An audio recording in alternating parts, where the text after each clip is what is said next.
It's the start of a new week, the 14th day of the month. This is the AM show. My name is Benjamin Akapo. Welcome aboard. Now, here's what you can expect in the course of these 4 hours. The news in a bit, I'll serve you that, followed by the news review. And those joining us, Amanda Akwoko Clinton, head of chambers at Clinton Consultancy. Alfred Thompson is a member of the MPP's Communications Directorate, and Wanda Madilo is with the NDC's communications team. They'll join us for the news review, followed by sports. And then we get into our big stories, more dastardly incidents, and yesterday we heard of more gunfire, more gruesome deaths in the ensuing Bawku conflict, as the police also embarks on a manhunt for the perpetrators who shot and killed 2 police personnel in the outskirts of Binduri in the Upper East region just yesterday.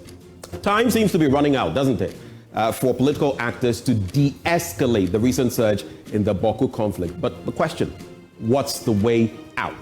If you've seen footage of that person killed and burned together with his motorcycle, you get a full, idea of just how bad the situation is. We'll bring you details on that. But also coming up, brace yourselves to pay more for your water and electricity in a few days, as the Public Utilities Regulatory Commission has raised utility tariffs for water and electricity by 14.75% and 4.02% respectively, across the board, citing inflation, the cedi to dollar parity, among others. We'll delve into that issue as well, and we hope that as we have these conversations, you'll share your thoughts with us via the live stream, and should we activate the phone lines, via the phone lines as well. My name is Benjamin Akakwa. I'll be serving you the news up next, but don't forget, this show is proudly sponsored by Waylead Properties. We'll be back in a jiffy.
Me a lot because I was not born with it and I crossed the line. It happens like this.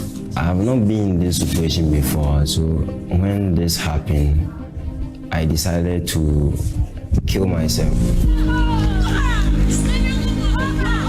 Some of them also hate us naturally because of our situation, and some of them, I don't know, some of them think we are unuseful. So getting close to us is very difficult. All the facilities we have on campus are not disability friendly.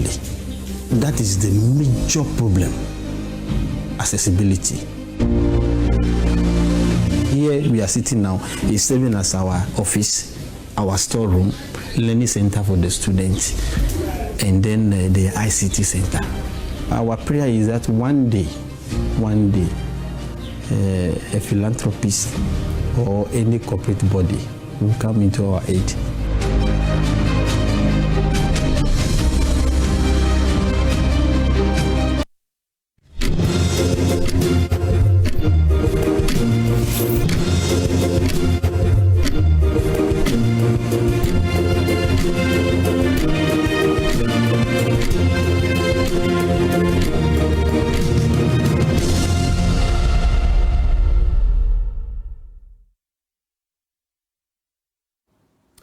Thank you for staying. Let's head into the news.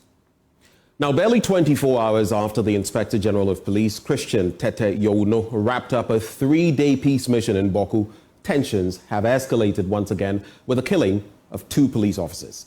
JoyNews has learned that the officers were ambushed and fatally shot on Sunday evening, raising fresh concerns about the safety of security personnel in the area.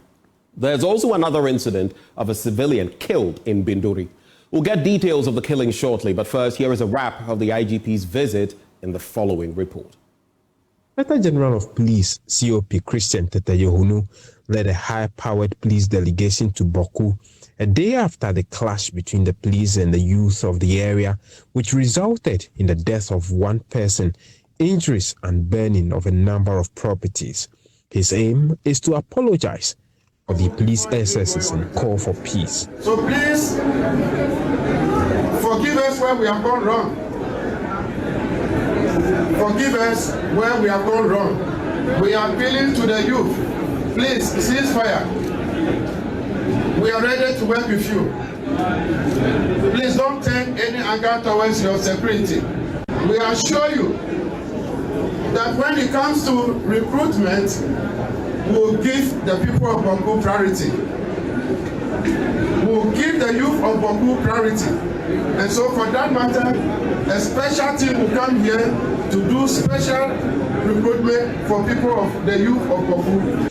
But his recruitment for peace bargain met fierce criticism from a section of the public, including the minority, who described it as dangerous. It will be absurd to recruit people into the security services based on the fact that they've laid down their tools. What it means that if you do not even meet the criteria to be recruited into the security service, you will be recruited into the security service because you have laid down your tool. That obviously is not the way to go.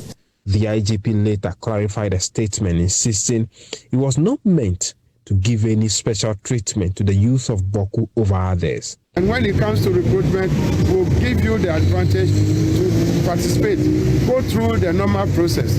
I didn't say anything wider to maybe to show the requirement. The still angry youth attacked his convoy later, hooting at his men.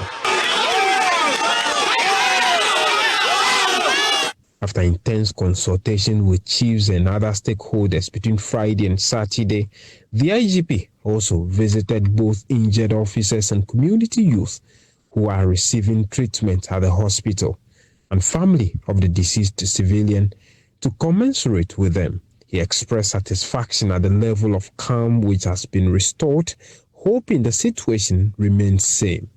We have been informed that there has been absolute peace throughout the night. We want this to continue. And then the President, the Interior Minister, the Defense Minister, they are all watching and listening carefully.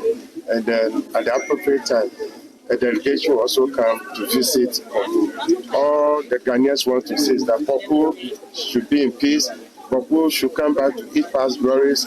For the time when everybody wants to come to Bawku, that glory should come back so that we can come back to Bawku and then enjoy the atmosphere that has been there in the past. Meanwhile, former MP for Sekendi, Andrew Ejapa-Mensah, has called on colleague political actors to stop meddling in the Bawku crisis. We've played political chaskili with this matter for many years. Not so? Mm-hmm. So why are we not addressing the issue? The politicians should stay off. And let us work together. After the IGP's 2-day stay and interaction with the people of Bawku, the police and other security agencies are expected to up their game to fully restore calm. The Asantehene Otumfuo Osei II is also expected to resume mediations in the coming days. James Savage's report for Joy News.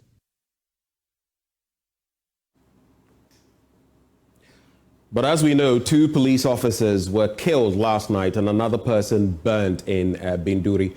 The police released a statement on the matter last night, and it reads. So we'll get to that statement in a bit. And there it is. It says, police on manhunt to arrest robbers who shot 2 police officers in the Upper East region. And the Ghana Police Service is on a manhunt to identify and arrest robbers who shot 2 policemen today, that is yesterday, the 13th of April, 2025, at Poyamira, at the outskirts of Binduri in the Upper East region. Preliminary investigation has established that the deceased officers were in mufti, that is plain clothes, and on their private motorbike traveling from Bongo to Binduri when they were attacked and their motorbike taken away. The name of the officers, the names have been withheld as efforts are underway to properly notify their families in line with custom and tradition. The police administration wishes to express its deepest condolences to the bereaved family, the commander, as well as all officers and men in the region. Our hearts and prayers are with you. And finally, we would like to assure the general public that the perpetrators of this heinous crime will be arrested and brought to face justice, and we will surely get them. It's signed by the Director of Public Affairs, Assistant Commissioner of Police, Grace Ansa Akrofi, and she actually signed that release from the Ghana Police Service. Let's get into other stories. Then tragedy struck the Ashanti regional capital, Kumasi, on Friday, March 21. When a devastating fire ravaged the Adum PZ market, leaving more than 2,000 traders reeling from the loss of their livelihoods. The fire consumed several shops, sparking outrage, concern, and calls for urgent action to prevent a repeat of the disaster.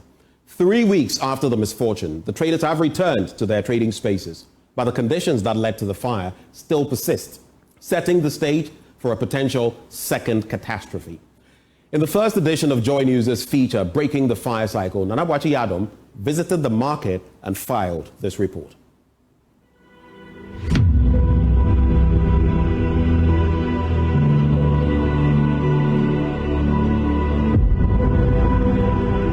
They're still coming in, they're still coming in. This is the Kumasi Central Market in the Ashanti region, and the PZ area also affected. Things are burning. People who have shops here, including the youth, are losing their money.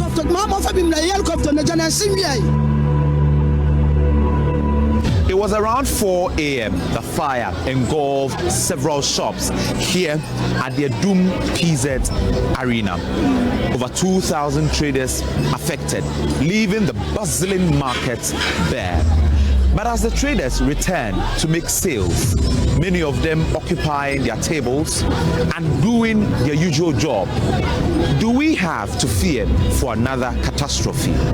In this feature, we engage the traders, relevant authorities to ask questions as to the measures being put in place to avert a reoccurrence. It was like any other Friday dawn at the Adum PZ market in Kumasi until a sudden alarming sight turned the commercial area into a scene of chaos. The fire started at 4 a.m. with an explosion from the top floor of a story building. Within minutes, the flames spread rapidly across the market, consuming shops and goods in its path. I have lost millions of cedis from this fire this morning. This is very worrying.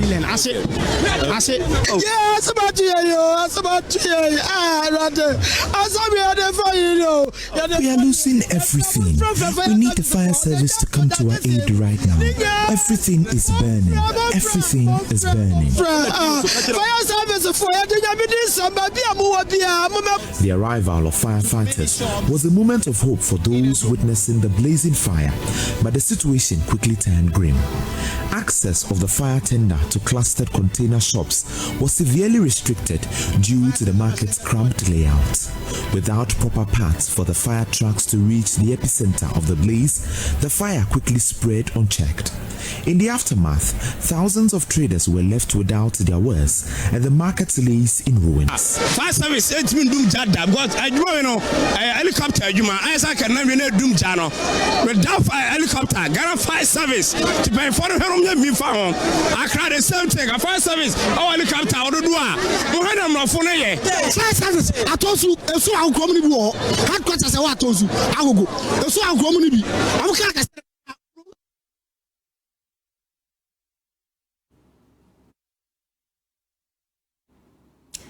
Now, the KEEA Education Directorate is appealing to government and stakeholders to provide computers for schools in the municipality. Meanwhile, NAT Chairman hopeful Henry Amate has donated 24-hour unlimited high-speed internet access for teachers in the area. At the launch, he said the initiative aimed at easing the burden on teachers and enhancing teaching and learning. Abigail Nkrumah-Essel reports. Teaching and research services at the commended Adum Municipal Education Directorate have just been made easier after a municipal NAT chairman hopeful made provision for a 24-hour high-speed internet device at the directorate. Henry Amate, the KEA NAT chairman hopeful who donated the Starlink device, shared the inspiration behind his generous gesture. Over the years of my rounds going around, I realized that we have issues with internet connectivity in most of our schools.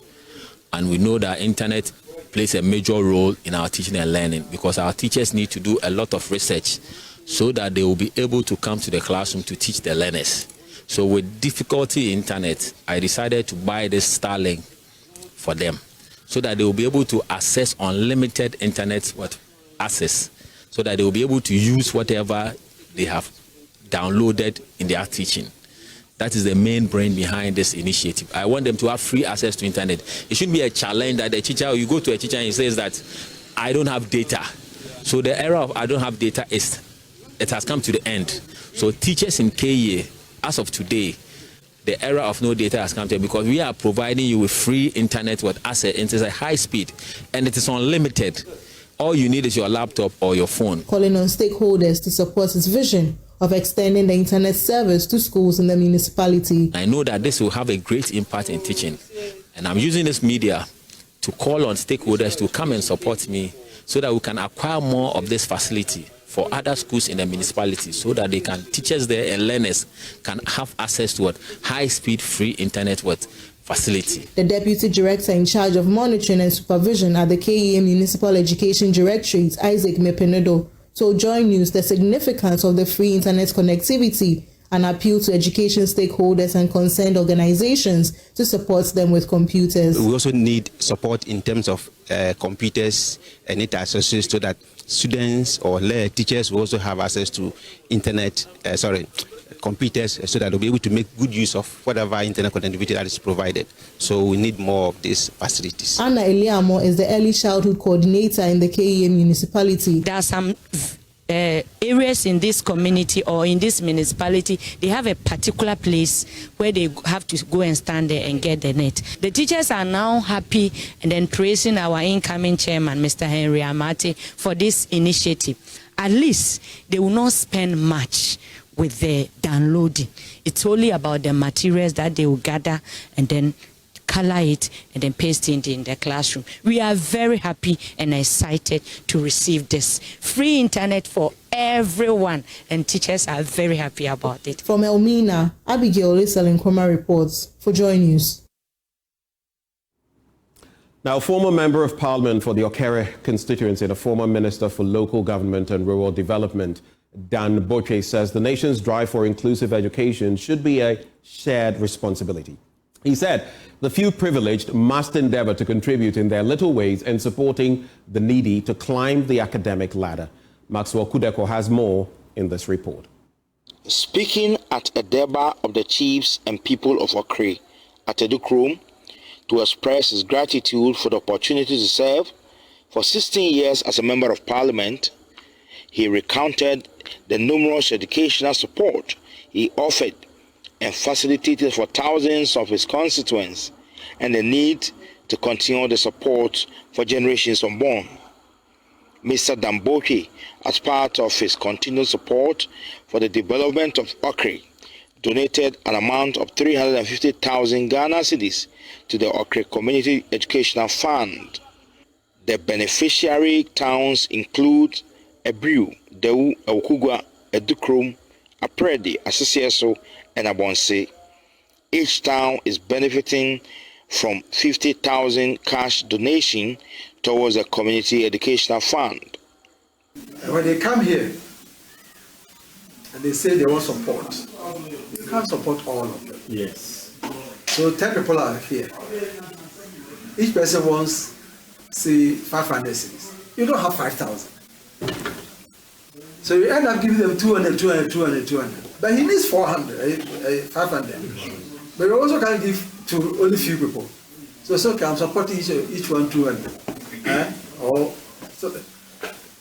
I'm surprised that they go, and because he can't raise them 300, it just stays. The Community Educational Fund is being manned by members of the clergy, Nananom, and opinion leaders in the various communities. He called on Nananom and the people of Okre to extend the support they gave him to the new Member of Parliament, Mr. Daniel Kenneth Nanado. I want to see a fiscal committee. You know, there are local council of churches. A rep will be part of it. Then a head teacher in the town will be part of the committee. And of course, the rest of the chiefs. So they will evaluate each application what comes to them. They also build a fund at times so they can intervene. With teacher motivation, there can be something, anything that will promote education. Evening classes, you know, for the children. Nifahini of Equiapim, who doubles as the Edukrum Hini, also Dumja Otutu Abebiu on his part, charged the youth to stay away from drug abuse and pay attention to their education. Yema any yenenanom moma yentu wonfo no wonsuade e opportunity a wonganya enye obia na enya bi wonsuade na wonkonkan na mofra bone semene ye hwe social vices ahoro chacha to cigarette no okay no wi no ene ne ekeka ho a ese mofra no wahu enu ti mesre mo awofo moma yani enko mofra ne ho na emofra no entwi won ho emfi abrababone a ede won beko osai mu na mom won fa disua na daachi bi no so no wanyi aba ba ye mpanyimpa. Maxwell Kodoko report for JoyNews. And education is crucial, isn't it? But also note that on the Adum PZ fire, we'll bring you the rest of that feature in the course of the AM show. Let's settle now for our business update.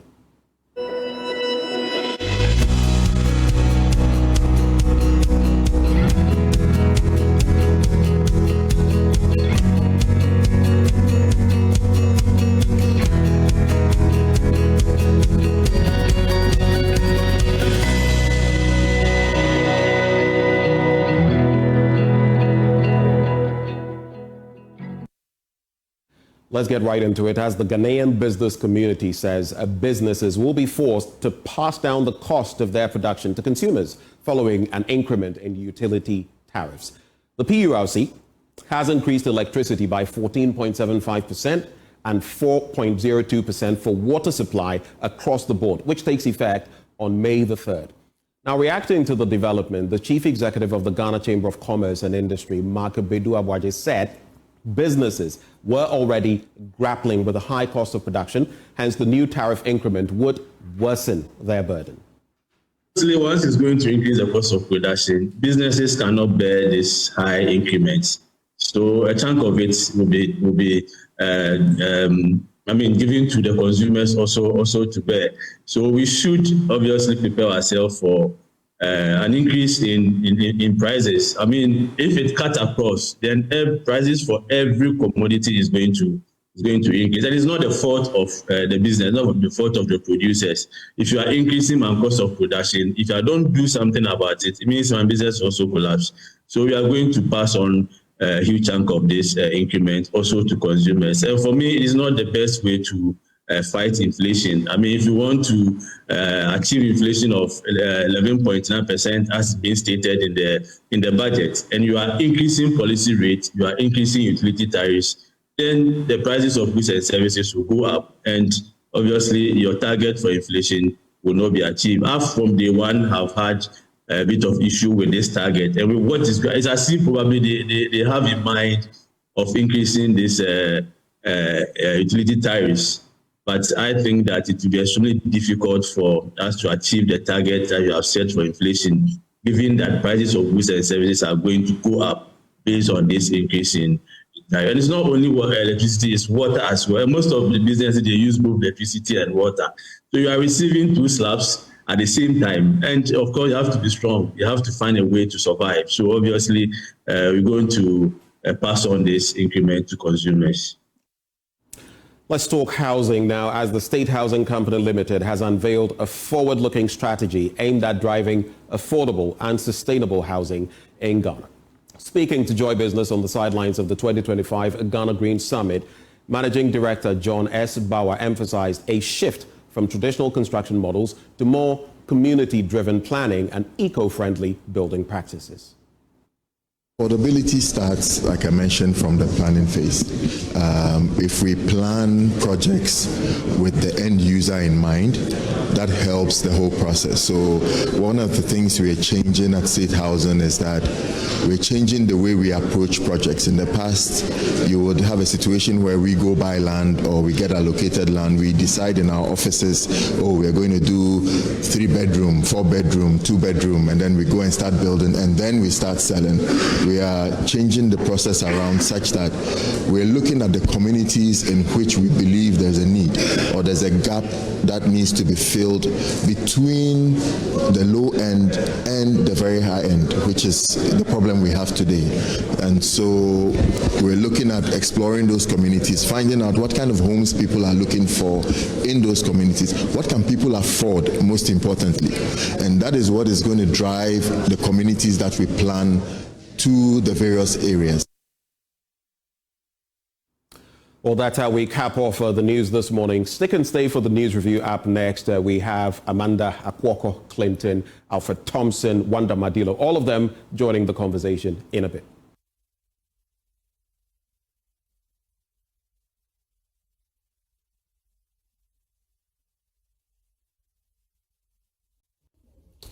Welcome back. Time now for the news review. And don't you forget, the AM show is proudly sponsored by Waylead Properties. Let me ask you, are you thinking of a rewarding investment you can engage in?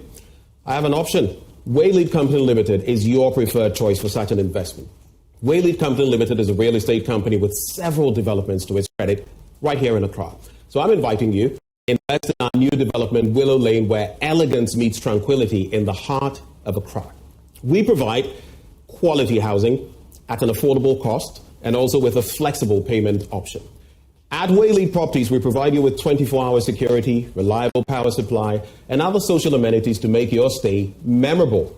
Give us a call now on 0240-111-119 or 0504-499-999. You can also check us out at www.waylead.org. Joining the conversation right here in the studios, we have Amanda Akwoko Clinton, Head of Chambers, Clinton Consultancy. Alfred Thompson is with the MPP's Communications Directorate, and we have Wanda Madilo. He's with the NDC's Communications team. Lady, gentlemen, good morning. Good morning. I would ask that while I know we want to espouse our thoughts, I know we also want to talk about all the things here. So brief thoughts, and let's be able to digest all of them. I'll start with you, Amanda. What are your quick thoughts for us this morning? Just the shooting in Upper East region, of 2 police officers is quite shocking. But unfortunately, it's becoming quite normal, not of officers, but with people using guns. And I just think that, gun crime is increasing in Ghana, and we really perhaps have to introduce tougher sentencing and maybe expediting the process in courts for anybody who holds a gun, because it is not our culture. And we shouldn't allow it to be... You say expedite the process in court for anyone who holds a gun? Yes, I really think so. In terms of it is a quick sentence.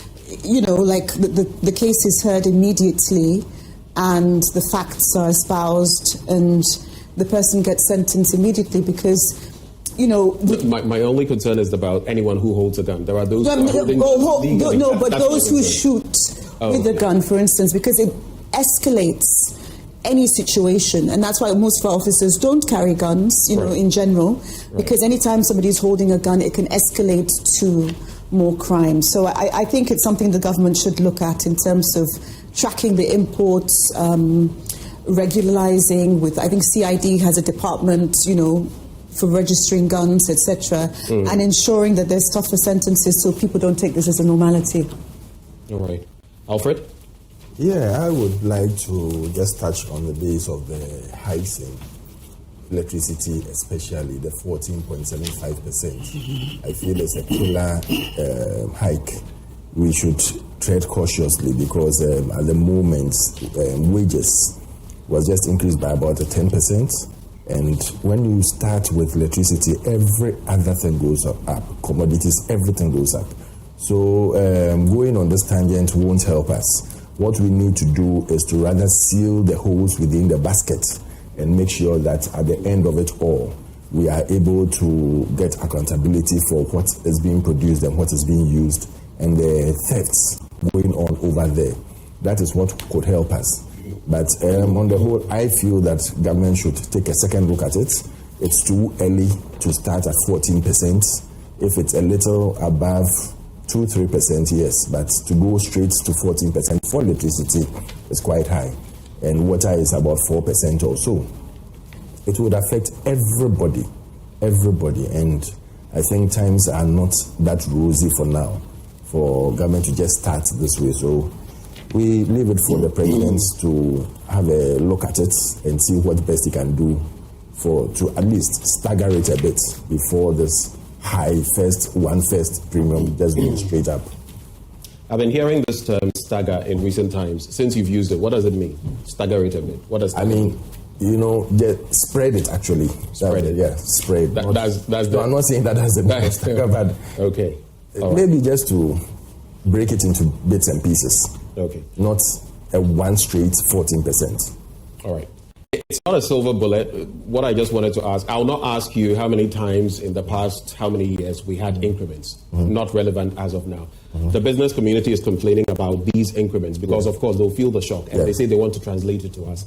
I just want to mention as well, the PURC does not increase it because it feels like increasing it. Yeah. It's largely independent. It increases it based on certain metrics. And we know of the problem with ECG. One of the metrics part of solving the problem was the USD. Right. And I don't think the USD has been a drastic change for it to get to 14%. One of the this thing they used was the foreign exchange.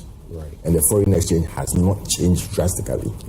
So they should look at it and reconsider. All right, thank you. Wanda, quick thoughts. So if you decide to go there, that means your time is running on your thoughts. No. So I'm saying, or you can spread it. I want to talk about electricity in general. So starting from where he left it off, yes, foreign exchange is partially or part of the reason why PURC will do some adjustments, but it's not an isolation. For instance, price of crude could change. However, our CD to dollar hasn't changed, especially. So if you're buying light crude to power your generation plants like Sonoa, Sogli, T2P, all the others, the thermal plants, including even VRA and all the others, certainly that can also account for an increase. We are all aware of the inefficiencies within the ECG system that makes them make so much losses. And so these are all gamut of issues that we would have to look at as a country.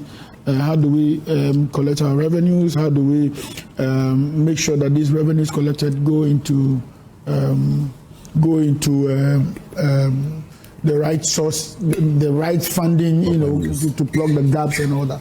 And so indeed it's important that you would get to that level. So I think that the ECG as a body itself by now is going through some research, and probably very soon we should have an end to these increases that are only or sometimes founded on the inefficiencies of the ECG. I indeed believe that with time, some of these things will be ironed out, and then we can all be in a better place to comment on these issues. All right. Thank you very much, ladies and gentlemen. Let's start with the papers now. I want to start with Amanda. Which paper do you have this morning? I've got the Custodian. And the two headlines I saw which were quite good is the World Bank Group pledges support. Can you give us the headlines in general? Okay, sure. So before you go to the ones you want to address. Of course. So, I mean, the main page. Yes. Just give us the overall headlines before we go to the ones. Cleaning Ghana, creating jobs, the Zoom Lions story. The minority tasks Mahama to end the Bawku conflict. And those are the main headlines on the front page. And I thought I would rather focus on World Bank Group pledges support for key sectors because, the economy and growth is something I think Ghanaians are all focused on. And the managing director of the World Bank noted that the World Bank has significant experience in agriculture transformation and was well positioned to assist Ghana to evolve the agriculture sector as well as the energy sector. And he also proposed the establishment of a World Bank regional hub in Ghana to enhance collaboration and facilitate timely implementation of development projects. So hopefully that will bring in a lot of money, but not debt, to Ghana. The other headline, that I saw was that Nigeria bans airing of song that criticizes the president. And so in a letter to TV and radio stations, the National Broadcast Commission issued licenses which issues licenses and regulations to the industry, ordered that a particular track not be played, saying that it violates the country's broadcast code. And the song is called Tell Your Papa, which criticizes the country's leader. And just the third headline is the Tanzanian main opposition party has been banned from election. Because I think the leading party has been governing Tanzania for over 5 decades. So that's about it. All right. And so those are all the stories you're doing from your paper? It's a very short. I see. Paper. Are there any other headlines in there that you did not look at? Of course, the conflict in Bawku is a big deal. And the minority tasked Mahama to end the conflict. According to the minority, the current efforts by government have fallen short of restoring peace and stability in the area, and the caucus has therefore underscored the need for more robust and strategic measures to end the violence and ensure lasting peace, just because of insecurity in the area. But I think it's something that does take time, so hopefully that will be resolved under this administration. Well, I don't know, gentlemen, whether you have any reflections on the stories she's taken. For me, the incident in Bawku, and there was on the outskirts of what used to be larger Bawku, back then in Binduri, there was that sad incident of someone also being gunned down and then, burnt together with his motorbike. Any reflections on those developments? I believe yesterday we heard the killing of 2 police officers over there, and it's quite worrying, especially in the week where IGP went there for a 3-day peace tour and went to even promise the youth jobs as soon as they put their weapons down. And everyone, there was a public uproar because we felt that in negotiations, you should be very careful of some of the things you even go and promise. It could cause more problems than good.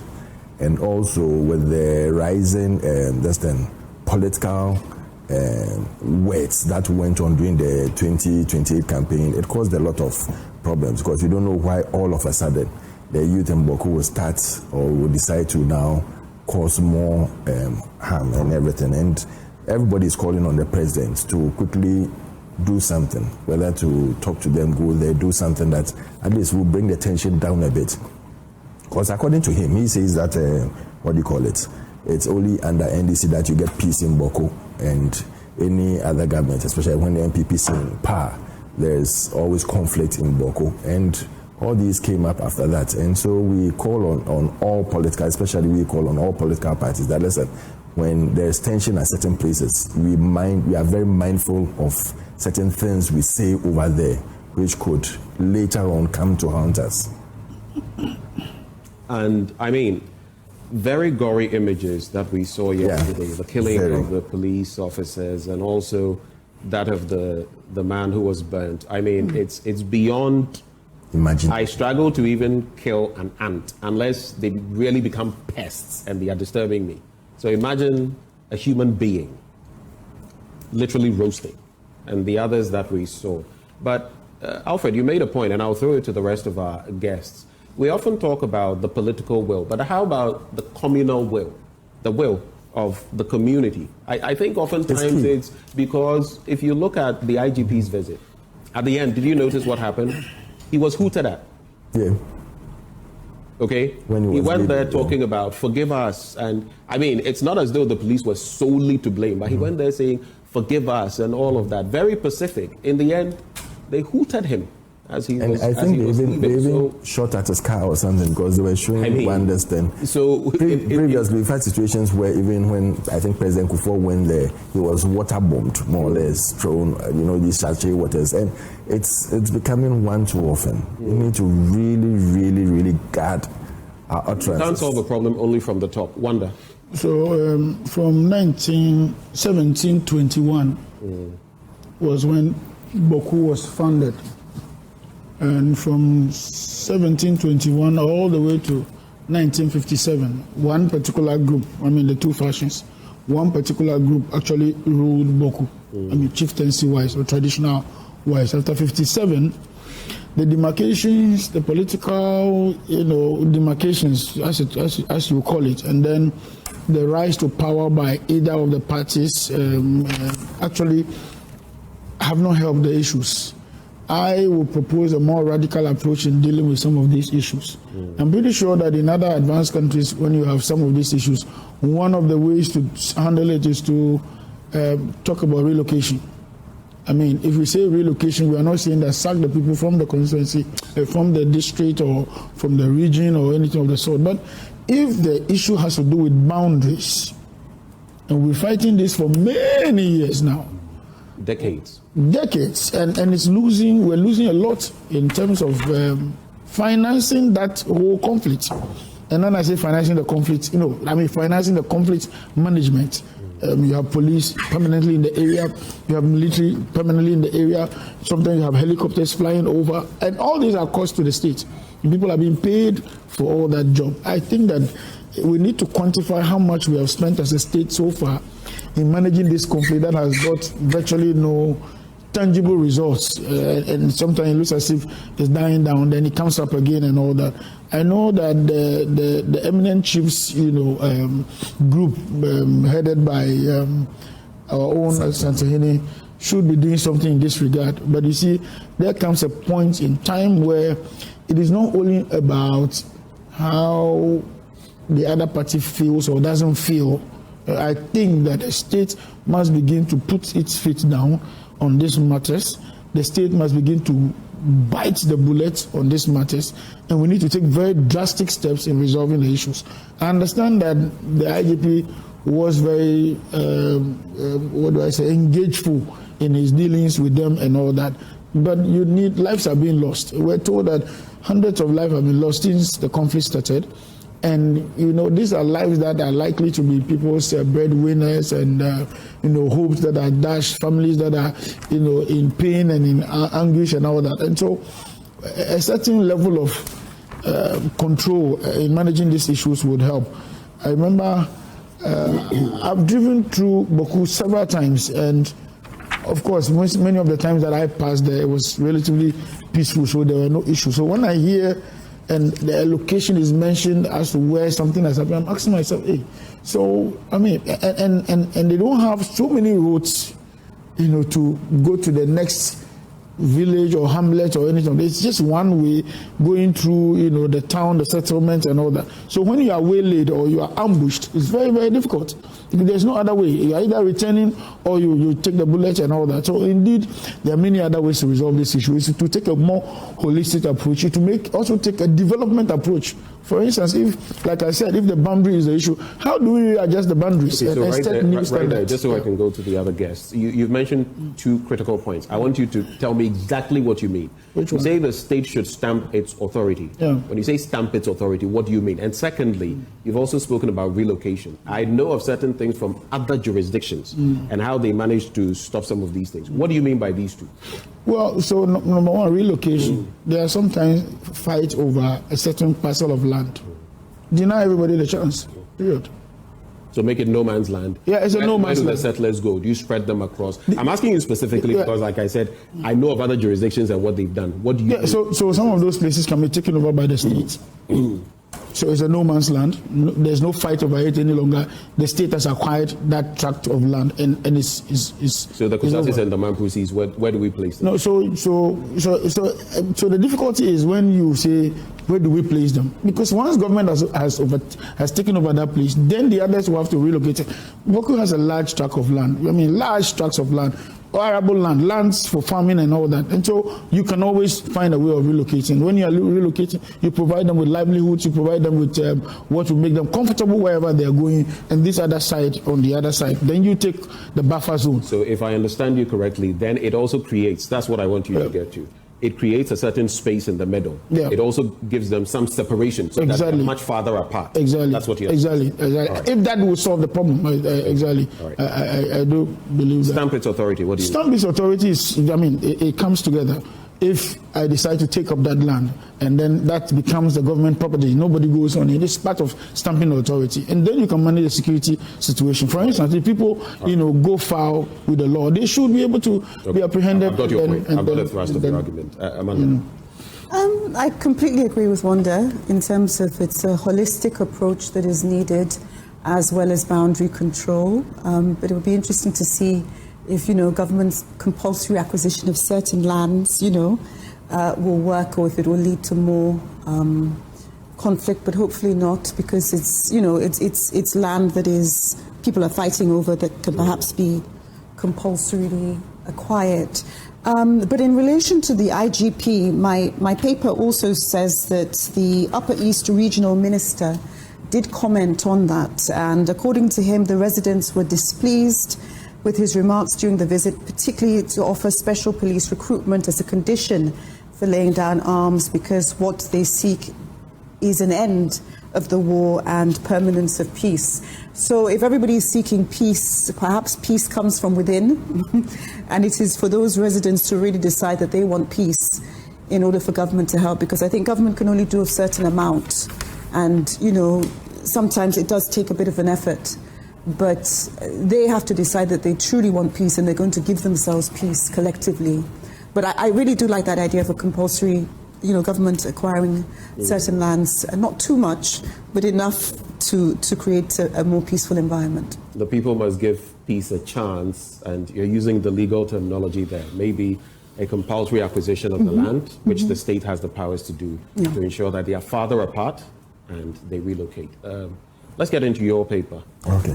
I'm reading the Ghanaian publisher, and it says Bawku conflict, Hans Mahama, minority demands urgent action. Then we have MPP MP slams government over tariff hikes. Then we have 32.5 billion Ghana cedis debt saved cocoa sector, Boahene Edu. But there are other ones within that we could also talk about. These are the same from the front. Bargaining peace with jobs is a dangerous precedent. That is the editorial, talking about the IGP bargaining the peace of Bawku with jobs for the youth there. They are saying that it's not good for a situation like that, and we should be careful how we bargain for peace. Government criticized overkiller electricity and water tariffs. That's the same as the front page. World Bank Group MD pledges support for key sectors. Then we have police arrest leader of car rental theft syndicates. We also have Mahama pledges full support for National Defense University. Educational Minister, that is Honorable Haruna Idrisu, pledges to present scholarship bill to Parliament. Okaipwe Central Youth petition Mahama for MCE appointment. Nominate Rashid Issa or risk party fallout. And then this one says MPs can't hide behind parliamentary immunity after making false claims. Agaga on attempted arrest of Intim Fojo. NSA staff condemn political interference in recruitment and transfers within NSA, National Service Authority. Mahama launches Feed Ghana program to boost national food security. And then last but not the least, we'll say TDC reverses appointments and promotions at TDC. That is Tema Development Company.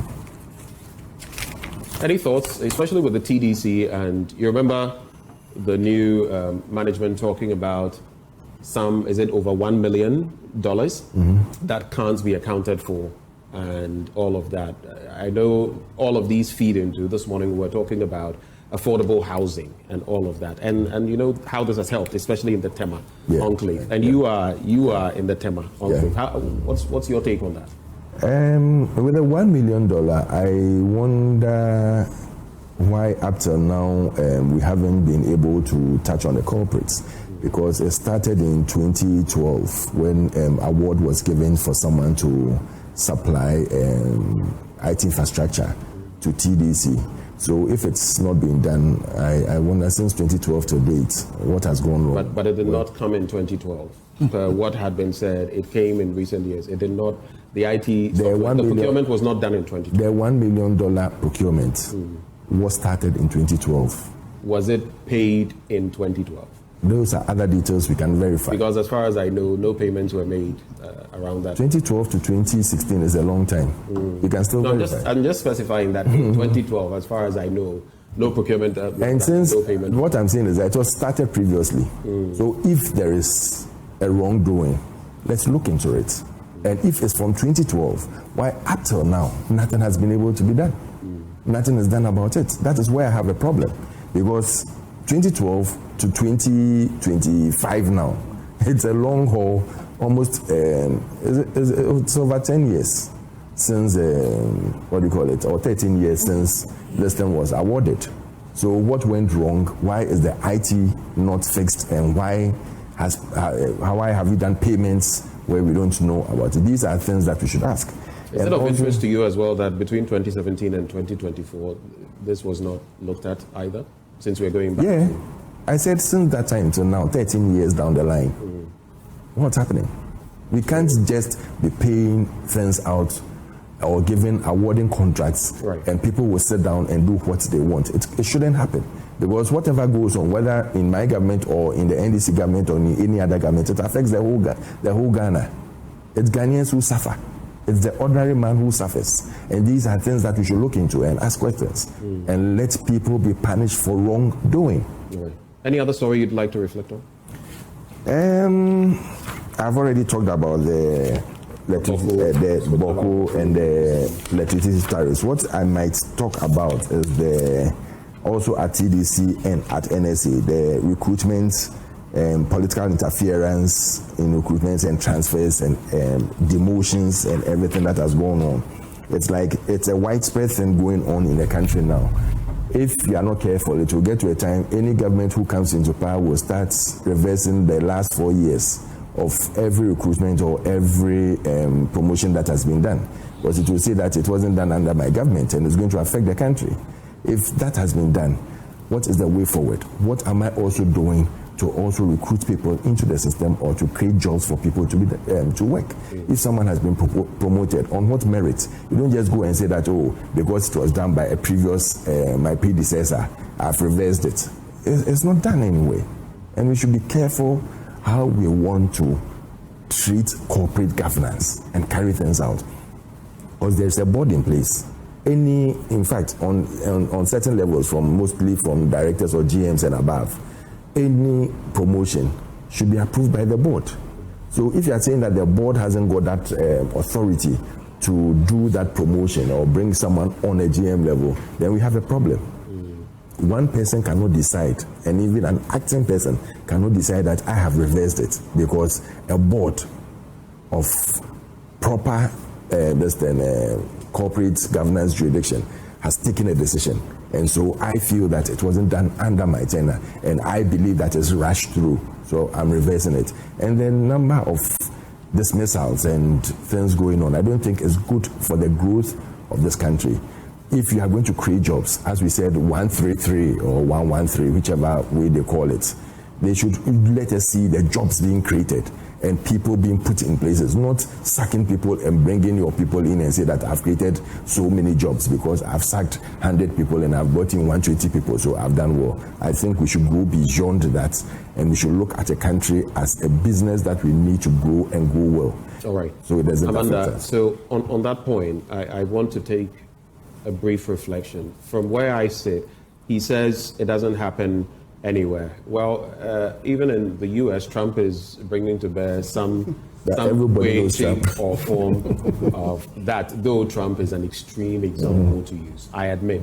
But all I'm saying is that once you keep playing politics, both you, the MPP, and you, the NDC, with such things, will always get to this point. I thought it was beautiful. I think it's the Wa West MP, Peter Lanchini Tobu, who recently had an initiative going on. And he said, this is faceless in terms of we don't care who is. Once the person requires it, we let the person. We are not asking people who is NDC. He's an NDC MP. Who is MPP and this. And I feel if we gave that face to recruitment, it would be better. But you, the same political actors, you even MPs will be calling for, oh, I have my quota, I send these people to the police and all of that. Once we continue on that trajectory, these things will not stop. Amanda. Corporate governance is really important, and I think the NDC and the NPP are just as bad as each other in terms of, when they do come into power, a lot of positions do change.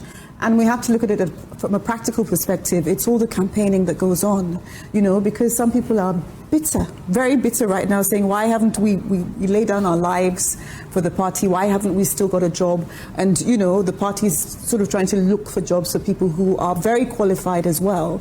So that is the practicality of it. But the only way this can be resolved, I think, is by passing a law or an act about all the bodies or all the boards that are not allowed to, at will, do something like that, because it is not an NDC only or an NPP only problem. It's something that happens for a very practical reason. The campaigning for start, and there are juicy contracts in some of these roles, which can be redistributed, etc. But I mean, we could go on and play politics, and incidentally, party people will always usually get those slots. Yes, see what I mean? Yes, but I'm not criticizing that per se, because it's human nature and it is African politics and African nature. But if we do really want to stop it, the only way to do that is with a bill and a vote, etc. But competent people are always voted in one way or the other, be it NDC or NPP, I think. But it can't change every 4 years. So the buck has to stop somewhere, I think. All right. Wanda, unless you have a few reflections which you can give us quickly before you get into it. Well, one has to do with this. I think it was a bit disingenuous when he said that the 1 million thing started from 2012. That's not true. The MD was very clear in his mind. He talked about the sale of lands belonging to TDC. He talked about 45,000 Ghana cedis that were used to wash curtains in the residence of the MD outgone, Ufoyata. And then he talked about the 1 million procurement breaches. So please, let's be straight in our mind on that respect. That said, let me go ahead. Exactly when, since you say he mentioned 2012, do you know exactly when he's talking about? Let's take about away the washing of curtains for 45,000 and all that. Yeah. The $1 million. Do you know exactly when? He is saying 2012, and I said that it is not 2012. That's not when it started. But you know exactly when? No, I don't know exactly when. So hold on. Hold on. Looking at what the MD said, if you look at it in entirety, he's not talking about 20 years ago or 5 years ago. He's talking about recent happenings, and he stated it clearly that have just entered my office and I've seen a lot of breaches, and these are the breaches. Now, even if he talks about 2012, how many mayors have we, MDs have we had since 2012 till today? And then 2012, 2016, NDC left power. I guess your point is that would be a long trail to follow. Yeah. So let's get into the MTA Heroes of Change. Season 7. Season 7 showcases Ghanaians transforming communities. So that's the News Center newspaper, right? Yeah, I'm particularly happy about this because just last week they had some arrangements where a young person is asked to act as the CEO in order to pass on knowledge on a smartphone assembly holds golden promise for Ghana. And then Margins ID Group sweeps top awards at FEFG Corporate Finance and Order. Now, and this is the one that blows my mind. Feed Ghana launched to boost national food productivity. How come you're skipping the headline on ECG? It talks about electricity hike. He didn't see that one. So read what it says. What does it say? No, the ECG one? Yes. No, it says electricity hike in 16 years. It says electricity, 352% hike. See, the paper was 16 years. The paper was very disingenuous with it. You read the story, but it was 14% in 16 years. The story did not say it. PRC did not say it. Wisdom. Go ahead. Wonder. You are making me call you Yes. Wonder. Yes. Just give us what the headline says. No, but I don't want to misinform my people. No, you give us what the headline says, and then when you are discussing it, electricity tariff, electricity, 352 hike in 16 years. Fresh 2%. 352% 16 years. All right, now get into the stories. Now, the one that excites me is the Feed Ghana program launched by His Excellency the President. And you know that agriculture boost and support is a major plank of the NDC manifesto. That also manifested in the budget statement and the State of the Nation's address. And a few things the President is bound to do, and which he has already kickstarted, is the Feed Ghana program. Where is the story? Story on page 8. The content of that program: one, we should support the growth of maize, rice, soybeans, sorghum, cassava, yam, and plantain, and that is going to be a major plank of it. Government is also trying to tackle the issue of palm oil production. We are all aware that in 2027, the world market value of palm oil will be about $65 billion globally. Ghana want to participate, and knowing our relationship with Malaysia, when they got independence, when we got independence, when we started, the land similarities and viability, we know that if palm oil is thriving very well in Malaysia, which has become the major backbone of the economy, Ghana can do same. We already even have both the oil, the palm, and then that of the coconut, and they are all in the palm family, and it does very well in this country. So government wants to take advantage of that. In that program, government also has a special initiative called the Yeridua, which will focus on reducing the country's dependence on vegetable imports by promoting the local cultivation of tomato, onions, pepper, and other vegetables. We're already doing something in that regard. Government wants to tackle and bring that up majorly. Urban and peri-urban agriculture, greenhouse farming, and backyard gardening will also be promoted. And in this respect, I know that we want to promote also school agriculture. Like I said before, many years ago when we were in school, we used to feed from our own poultry and our own farms and all that. I think that it's time we go back to some of these issues and see. Then another significant project under the program is the Nguko Kitikiti, a poultry revitalization initiative that aims to reduce Ghana's poultry industry by improving breeding, feed production, and marketing. Ghana has relied so much solely on Brazil in the name of imports of poultry products. That will help us if we can produce locally, and then to help lessen the burden on the foreign exchange and all that. Right. Thank you very much. That's what you're focused on. Let me see the headlines again. Okay, would you like to add the margins story just briefly? Well, we've already done. We've already spoken about the ECG. Yeah, because it's a bit of a private issue. I don't want to, and then when it comes to, I know margins has been in the news as well for other things. So interesting developments there. Yeah. Any reactions, Amanda? Just the food security. I think it's a big deal. I'm just reading a quote from the Minister for Food and Agriculture, Eric Opoku, who says that the new program will deliver lasting solutions to the country's food security challenges, reduce reliance on imports, and stabilize food prices. And as we all know, food prices are skyrocket right now in Ghana. And the minister emphasized that while the Planting for Food and Jobs initiatives had its impact, the Feed Ghana project is designed to be more comprehensive and sustainable. But I mean, for me, it's just driving the price down for food, because Lord knows how some people survive because it's so expensive and the amount they're earning, etc. So I think it's a really great initiative, and I really hope it does well. Alfred? I would ask for the parameters in which we should, at the end of the program, know that it's achieved its purpose or not. We've had situations where we have for the PFJ1, we had PFJ2, and when they finished, we really could not really assess and know whether it achieved the purpose in which we've invested so much. So when you are bringing this initiative, yes, every initiative that will help bring food prices down is good, but give us the parameters. But in 2 years, in 3 years, in a year's time, we should know that A, B, C, D has been achieved, and everybody can sit down and assess and make sure that what we want to achieve is being done. So we don't get this repetition of getting names for every season or government or minister that comes. He has his 1 and he has his 2 and he has his this 3 or whatever it is, and we'll just go on and on and on, and we'll just be investing there without seeing concrete results.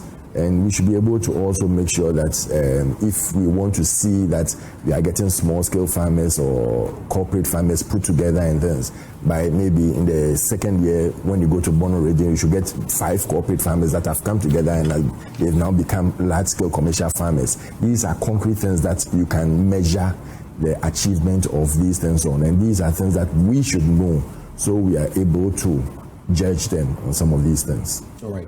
I think we need a lot more mechanized farming in Ghana, and government should be supporting on that trajectory. I do know Brian Champon was talking about some inputs before he left office, but way beyond that, agricultural inputs. I keep saying, when you go to the US, when you go to Brazil, for example, some of the biggest money makers there are farmers. They are the ones whose children are going to the Ivy League institutions, and I've lived there. I know what I'm telling you. Again, as you mechanize, then people can produce vast hectares. You can have one person doing so much, and then we can really get things together. I agree with you on the point that it appears every administration that comes will change a name. What's in the change of a name? But if you asked me, planting for food and jobs, rearing for food and jobs, on the back of some of what we saw, if you ask me how much was attained, looking at the billions we pumped into it versus what we saw, I wouldn't say much, because what's the cost of goods, food products and all that. So maybe we also have to get to the point where we are saying in 2 years we hope to get here and all of that. I do agree with those standpoints. Let me quickly get into this paper and then it's a wrap. Economy Times. Government snubs high Treasury bill rate demands despite heavy debt refinancing needs. U.S. tariff war, African exporters react as AFTA gears up to subdue impact. And Bank of Ghana cautions commercial banks as they adjust lending rates. Now, starting with the first one. Last week, government faced the second major test of its recently introduced strategy of refusing tenders from investors for its Treasury bills, which exceed its target range of interest rates it is willing to pay them for their subscriptions. At last week's Treasury bill auction, investors only tendered 4,057,000 Ghana cedis, well below government's declared target of 6,678,000. So 6.678 million. This being their response to government for having used its severely dampened demand for Treasury securities financing to force interest rates payable of them down to 15.45%. Some people, of course, in the market are not happy about this development. But if you know anything between monetary policy and the economic policy as well, you would realize that some of these, if managed properly, can also boost the economy. And in the past administration, a lot of economists had said there was too much reliance on Treasury bills, bonds, and all of that. Then, don't worry, I'll just finish with them so that when I come to you, I take your reflections and we go. U.S. tariff war African trade ministers are expected to meet through the African Continental Free Trade Area Secretariat to discuss the impact of the 10% tariff imposed on goods and services from Africa to the United States. And that's 10% for some. If you go to Lesotho, it's 90-something%. And so they will be meeting on that. Bank of Ghana cautions commercial banks as they adjust lending rates. And commercial banks operating in the country are being cautioned by the Bank of Ghana to be transparent and reasonable in adjusting their lending rates upwards in line with the monetary policy rate upward adjustment by 100 basis points a fortnight ago. At the most recent Monetary Policy Committee meeting held in the last week of March, the policy rate was increased to 28% from 27%. I'll take your reflections on these three, then I shall do these last two. GRA exceeds first quarter tax revenue target, and then Airtel Tigo debt. But first, on the first three bits, you were raring to go. Quick thoughts. No, I wanted to make a special appeal to the president that he should, or we should, refocus a great development bank. I think that one of the things we have missed, in the last few years is this business of ADB going commercial such that the core mandate, the core business for which they were put together was completely lost. They won't lend to farmers, they won't support farmer initiatives, they are busy in the market with all the other companies. I think, if you ask me, one of the ways to support this Feed Ghana program is to refocus ADB Bank back to agriculture. And then some of these things can be taken care of. Naturally follow their course. Because when these farmers, a lot of them will tell you, when they go to the banks will not lend to them. They will rather choose to put it into treasury, or other bonds, because it's easy pickings for them. Okay. So refocus ADB, and then let's see how that supports the pressures on the farmers. Because many people are not able to do the mechanized, as you said, because it involves a lot of investment, money, funds. And this is not cheap funds on the streets. But if we have a bank that is dedicated to that cause, then you can even the bank can partly own some of this with them, and then it becomes an asset which the bank owns as well. They use it and they pay off for usage and all that. So indeed we need to realign ADB. Otherwise, what is the business of government having ADB, UMB, NIB, the Ghana Commercial Bank, and all the other? And they are doing the same thing. What's the business? And I'll come to you, Alfred, and you know why. You were with the NIB. I think we sort of duplicate all of these, and I agree. Sometimes we've created this, that, and that to do one thing, and oftentimes the work is still not done. Can you just share your thoughts on that? Government cannot keep on funding the banks to do. When you look at the agri sector, if government is going to let ADB focus only on agri, it means that government should keep on funding them. Because when you go into agri, you realize that agri lending is not like 2 months, 3 months, 1 year, 5 years. It's 15 years and above. And I don't see how agri bank will get money to fund long-term farming if you want people to really turn around. So the best thing to do a 60-40 approach. 60% of commercial banking, 40% of agri banking. So you get the money from the commercial and fund the agri sector on long-term basis. But on auditing the accounts, you should always make sure that you are seeing the 40% there. The problem that government is not taking care or looking at it very well is the percentage in which we are funding the agri sector. Is the 40% from agri bank really going into the farming? Yes or no? These are the things they need to check and make sure that it works. Right. But government cannot keep on funding banks like NIB. It's an investment bank, but you can't send people on maybe the production industry and expect that government, the bank would have enough funding to keep on. Okay, on that point, just a quick thought. So, are you against the Women's Development Bank, the Women's Bank? The concept. You see, we can create avenues, but we need to really understand what we really want. Okay, so it's not a bad thing. Yes, but how we are going to go about it and what we are going to put into it, and how the bank itself, within the next few years, should be able to stand on its own and continue funding some of these things. Fair point. Amanda. Out of the three pieces you read, I think I'm more interested in the trade. But I actually wanted to talk about the tariffs, but you didn't. You just asked me. Okay. When she's done, you can come over. Okay. April 14th, ministers are meeting, trade ministers are meeting, African trade ministers, and it's to bring together apparently policymakers, economists, trade experts, as you just said. But the Secretary of AfCFTA has said that it's a wake-up call for the continent, and I think it's a wonderful opportunity. It will give them or give us a chance to accelerate our own economic self-sufficiency.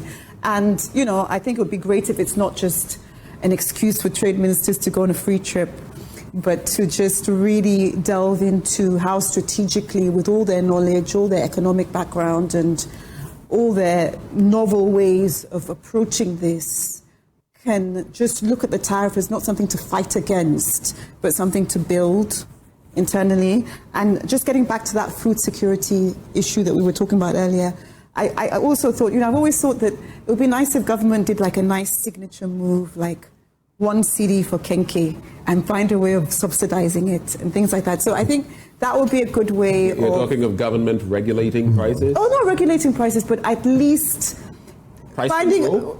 Not price control, but it would, because everybody goes on about how expensive Kenke is. And so to find a way of still letting farmers work and do something, but Kenke in Ghana is 1 CD. And I think that would really show, because you were saying, what are we going to see to say that they're hitting the targets? It's novel, but believe me, people will be very happy. In a free market, the sort of capitalist economy we've sort of undertaken, I don't know, it would be next to impossible with private. It will be well received. Go to I don't want to mention, but the Yahoo stretch and go and ask for a ball of Kenke. You'll find out how much it is. Coming on the tariffs issue, AGUA has been in existence for a very long time. What have we really done about it? How have we achieved the purpose of the AGUA, where companies have now grown into multimillionaires and everything? It seems that when you have all the resources at your disposal, we become more or less lazy in transforming our resources into finished products and putting it on the market. This is the time with all these things going on. Africa, Ghana, and our continent would have to show pragmatic ways in which we are going to transform this country and make sure that now the European, the Asians, the Americans will be more dependent on us than we being dependent on them. China has done it, and look at China now. Today it's a superpower or super force. Why can't we do it? They are human. We have all the natural resources, and we have the human resource to do that. I'll re-echo what just 2 days ago the African Development Bank president, Dr. Akinwumi Adesina, was saying. He delivered a convocation lecture at the National Open University of Nigeria. Okay. And succinctly, he says the era of aid or free money is gone. Yeah. Africa must overhaul its approach towards achieving fast-paced development. I don't know how many times this has to be said. I've heard the likes of, what's the Sudanese British billionaire's name? Mo Ibrahim has said it in the past.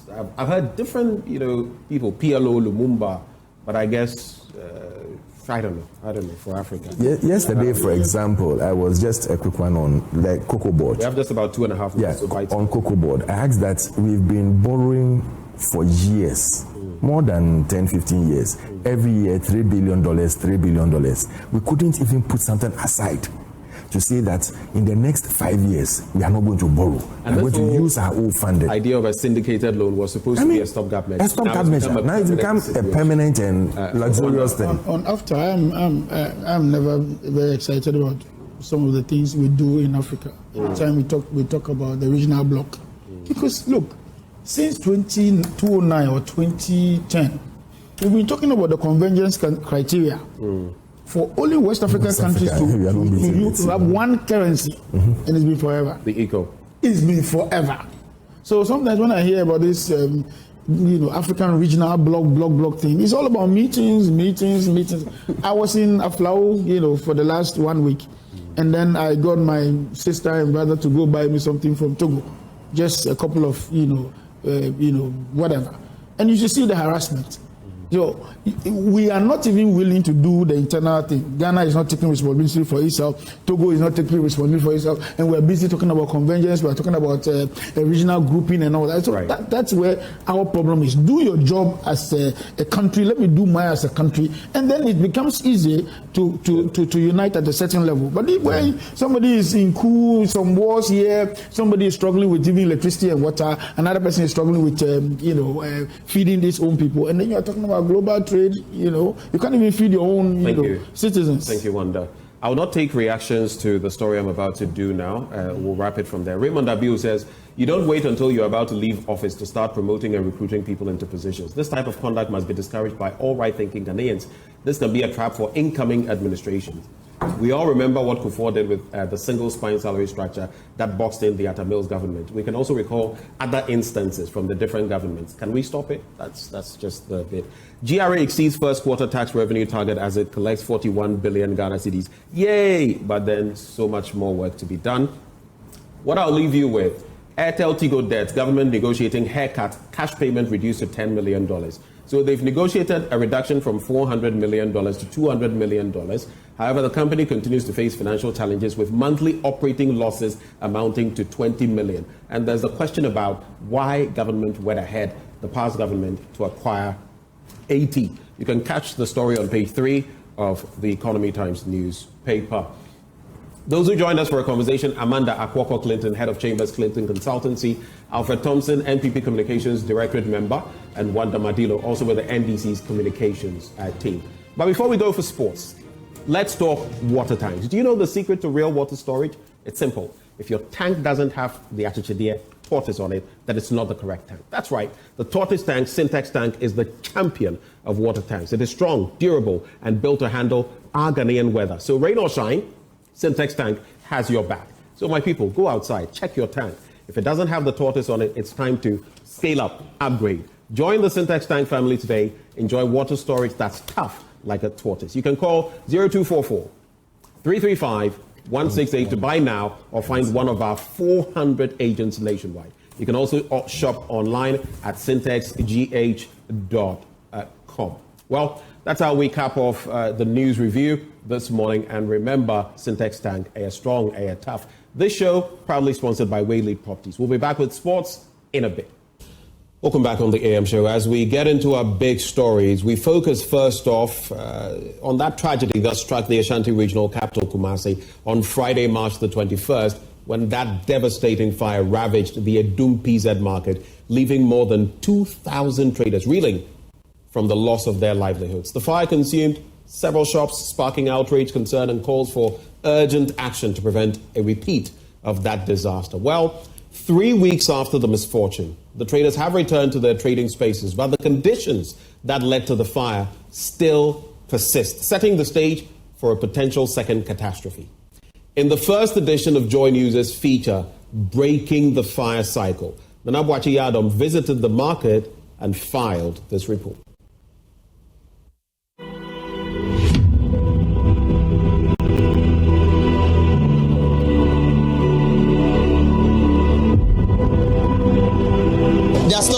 They're still coming in. This is the Kumasi Central Markets in the Ashanti region and the PZ area also affected. Things are burning. People who have shops here, including the youth, are losing their money.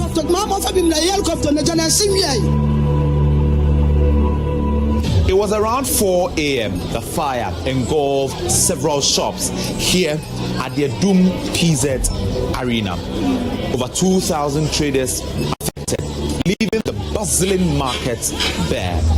But as the traders returned to make sales, many of them occupying their tables and doing their usual job, do we have to fear for another catastrophe?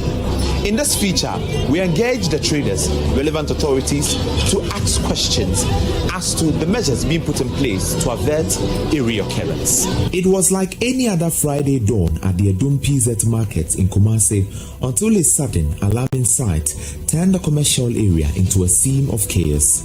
The fire started at 4 a.m. with an explosion from the top floor of a story building. Within minutes, the flames spread rapidly across the market, consuming shops and goods in its path. I have lost millions of cedis from this fire this morning. This is very worrying.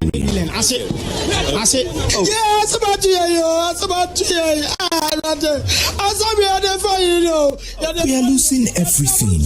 We need the fire service to come to our aid right now. Everything is burning.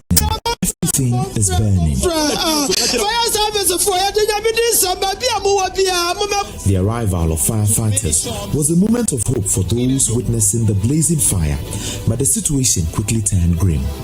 Access of the fire tender to clustered container shops was severely restricted due to the market's crowded layout. Without proper paths for the fire trucks to reach the epicenter of the blaze, the fire quickly spread unchecked. In the aftermath, thousands of traders were left without their wares, and the market lays in ruins. Fire service, it's been doomed. Because helicopter, I can never doom jano. But that helicopter, got a fire service to pay for the home. I cried the same thing. A fire service, helicopter, or the door. Fire service, I told you, if I'm coming war, headquarters, I told you, I will go. That's why I'm coming. I will can't say by With investigations ongoing, the traders pieced together the potential causes of the blaze, and among the primary suspects are the use of gas cylinders, faulty electrical appliances, and the intermittent power cuts. So you guys, some people, they have collected so many loans. Please, why is it that the fire service, you cannot just off the fire for us? Why? It's difficult, they say, because it's spreading rapidly. Oh, why? The fire is very massive. It started around 6 o'clock in the morning. They came here around 8 o'clock. Why? The billowing smoke and the crackling sounds of burning structures could be seen. The fire's intensity was overwhelming. President John Mahama and local authorities visited the scene, worried about the outbreak. He called for swift investigation, but pleaded for steps to be taken to avert a reoccurrence. I will see a share in a near send a basis in your mafa, send a bay a BBC and Cosisa at Chinabium. Yejina Hay, ultimate to say explosion be a cause of war. Nina, your gas cylinder, Sawa tobacco. Nina, your gas cylinder, explode. We have to learn from this to plan our market well. I have spoken to Adum to help the traders for the meantime. We have to carefully look at our market structure. The sounds you hear are explosions of gas cylinders. We shouldn't be cooking at the markets. So gas cooker is a money in a home and a son of and so Neohone say, Mema. The Ashanti Regional Commander of the Fire Service, ACFO2 Peter Tete, bemoaned the lack of equipment by fire service to curb fire. He indicated that over 417 fires have occurred in the first quarter of 2025. Mr. Minister, one area of great concern is the use of over-aged fire appliances and obsolete equipment in the system.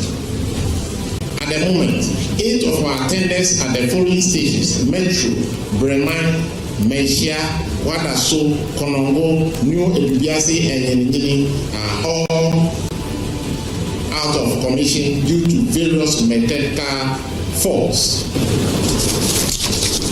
Comparative statistics of fires between 2024 and 2025 first quarter. Available data shows that the command has recorded 417 fires in the first quarter of 2025. That's against 444 in the year 2024 within the same period. 3 weeks after the fire, many of the affected vendors have returned to the marketplace, hoping to restart their lives.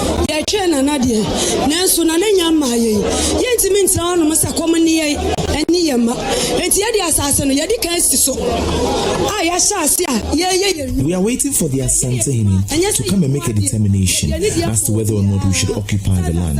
But at the moment, we have gone to make sales because we need money to feed our children.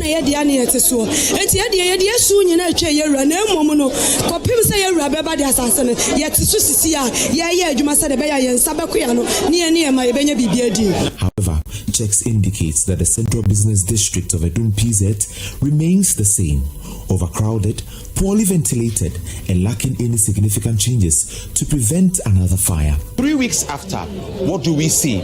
Congestion is still seen here. The use of gas cylinders are still seen.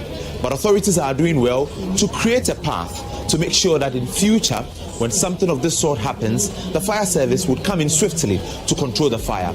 But these two factors are huge and they must be controlled. The use of gas cylinders and faulty electrical appliances in close proximity and the high pressure temperature persist in the closest market, which is the railway market, despite attempts to create a path to avert a reoccurrence. Now, this is the Adum Railways market, very close to the Adum PZ market. This place, although close to the affected area, was able to survive the fire. But according to President John Mahama, it is time for us to act now and restructure our market. When he came here, he blamed the use of gas cylinders and other cooking materials or equipment as another cause for the outbreak or a possible cause for the fire outbreak. What do we see? Traders continue to sell here. Traders inside this railway market continue to use gas cylinders to prepare their food. Another catastrophe expected to happen in no time. In an already cramped market, these conditions form a ticking time bomb, one that many say is waiting to explode again. Some traders in the market have fears, with some avoiding certain areas where the fire could reignite due to the unsafe conditions.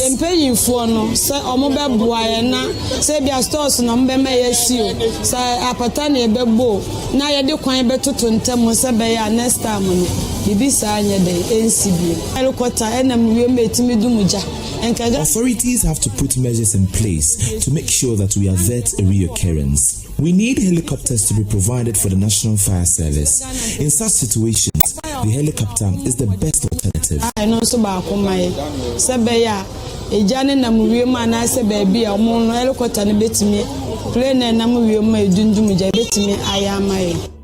The Adum PZ is indeed a wake-up call.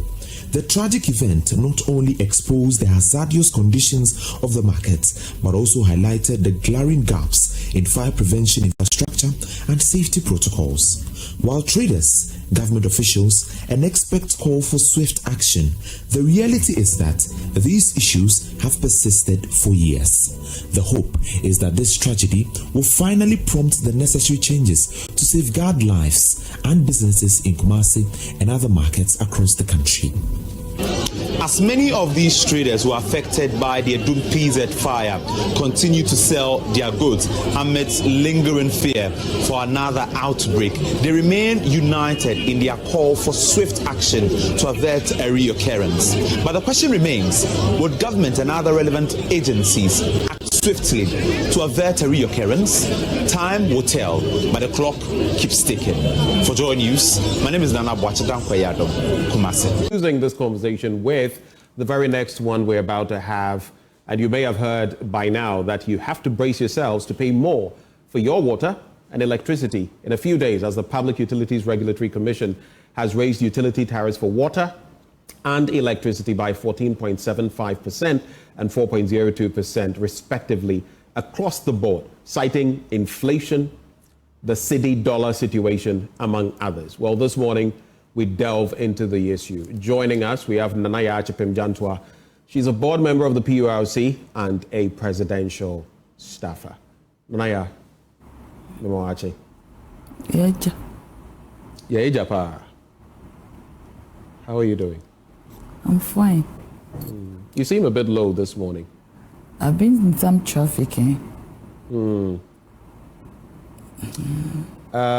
Congratulations. I think thank you. it's been a while since you've been on the show, so yes, congratulations on your appointment. Thank you. And everything in between. And welcome back, I should say. Thank you. Before we get into the PRC matter, I just want your brief take on the Bawku situation. I think what you've seen, what you think. Let me say good morning to your viewers and good morning to everybody. Good morning to yourself. I haven't seen you in a while. Also taking this opportunity to thank you and everybody for the opportunity you guys gave me all along and the support. I'm most grateful, and I promise that nothing has changed.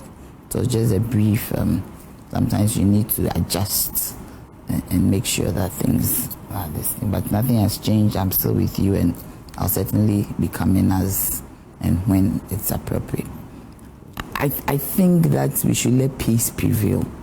I'm appealing to all factions to lay down and let peace prevail, because we have women, we have children. We should let peace prevail.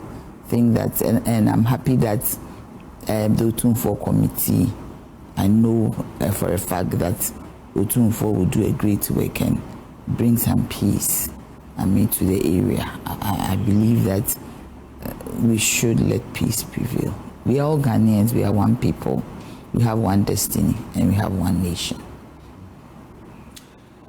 Thank you for those thoughts on Bawku. Let's get right to the PURC and the latest increments. And we've seen them 14+%, 4+%. You're a board member of the... I didn't think I was coming to talk about this. This is for the Secretariat. This is for the Secretariat. Yes. Yeah, indeed, but you're in the thick of things. In fact, you've been there before. I've heard everybody is mentioning my name, that where am I? But I'm a board member, I'm not with the Secretariat anymore. Indeed. You don't have... those, no. You don't make those decisions. No, but we make the decisions, but we don't talk about the decisions as a structure.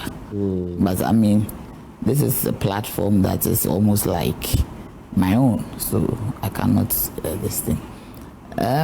You have prime of place. I just wanted to ask first off, what your take is. I'm okay.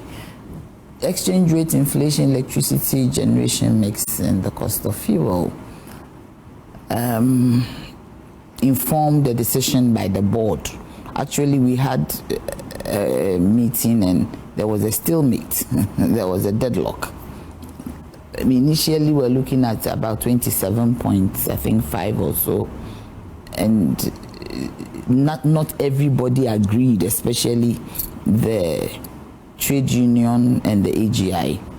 They did not agree. So you remember there was a story. Then we had to regroup again and look at the figure again and see how it can be tweaked and even broken into slots over time. Because we're also looking at a major tariff review in September.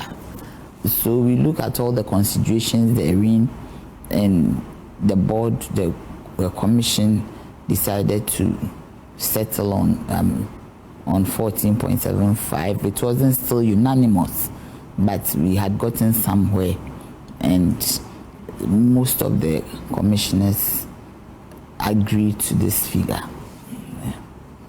It wasn't unanimous, though even at that point there were still issues that the AGI and the TUC raised.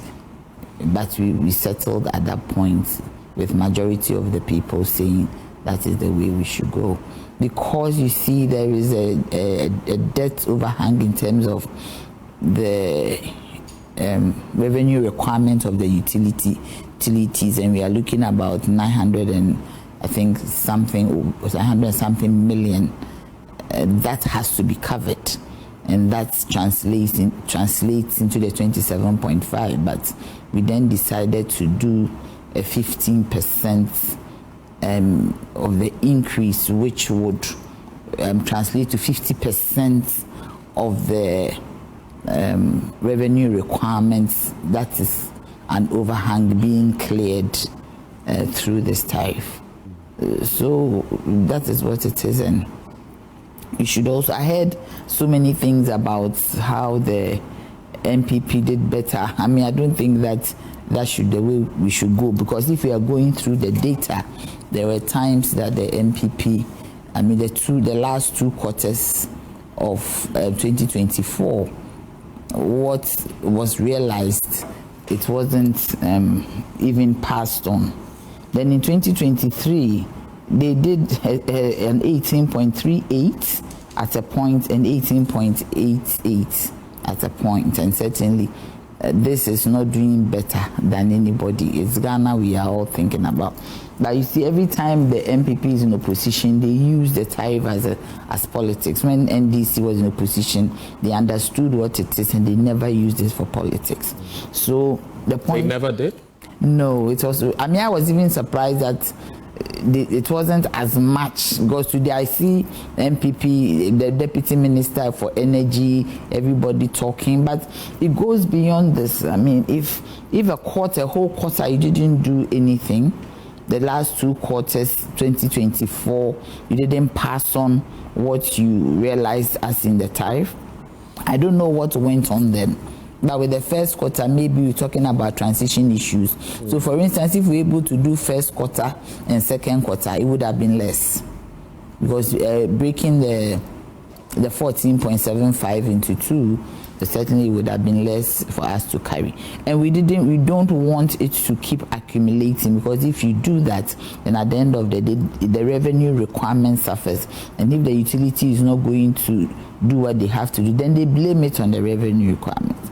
But now the money that they need to do their work, even though it was an overhang, we are now going to hold them to quality of service standards, because we have cleared 50% of that amount as we pay our tariff in the next 3 months.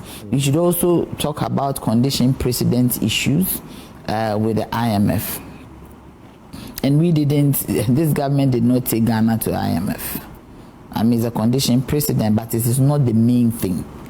So if anybody says that, I mean, the NDC says they wouldn't increase tariffs. You went for IMF and the tariff was a condition precedent. I know that certain portions, I'm not too sure which of the contract or the agreement between Ghana and the IMF has been renegotiated. But once this one is key, it is very difficult for you to renegotiate this one. But as we also do tariffs in bits and pieces with automatic adjustment formula, certainly when you get to the main one, you might not see the increases that normally comes up. The issue here is that people are mixing the fuel debts to this one. This one is just money that the utility needs to work. ECG, VRA, Gridco, Netco.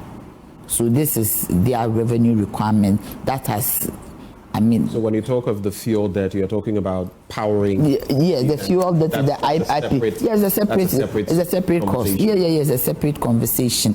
And that one too was necessitated largely by the fact that, if you remember, somewhere 2018, 2019, there was a 20% decrease in tariffs. That also represents a certain cost. Because if you do a 20% decrease in tariffs, then it means that you are really putting the utilities in some trouble. Because, in other words, part of what we are facing can be traced back to that. Yes, part of that can be traced back to, especially the fuel cost. Because when then it happened like that, then government decided to take the fuel bill, and especially if you are using LCO as part of the combination of the fuel mix into the generation mix, then what you are then doing is that you are spending more money. So then it becomes, so as they generate, you have to provide the fuel for them. But if you are unable to do so and pay for it, then there is trouble. But this is very separate from that one. People are mixing the two. This is very separate. This is just the revenue requirement that will allow ECG to buy cables, to do ABCD. That will help Gridco to repair transmission lines, to do maintenance, to put up substations. That will allow the generation companies to pay for generation through gas and all that. So this one is a revenue requirement that we are looking at, and it is an overhang of 973 million or something like that. Right. Let me just let our viewers know that at some point we'll activate the phone line so that you can share your thoughts on this matter. We've not activated them yet. Don't start calling. When we activate them, we'll let you know, and you can share your thoughts on these matters. The argument has been made, even from the business community, and they've spoken about well, so this is purportedly on the back of inflation, the exchange rate and all of that. But inflation is ticking down, isn't it? The trajectory is down. I think it's increased marginally, but it's been pretty stable. The exchange rate has also been pretty stable when you look at the dollar. So what are the real dynamics? No, because when you look at the inflation rates, this is a quarter tariff, so they will do an aggregation and project. It's more of projection into the whole quarter. So if a month the inflation rate is okay, you have to project to see what will be the next inflation rate.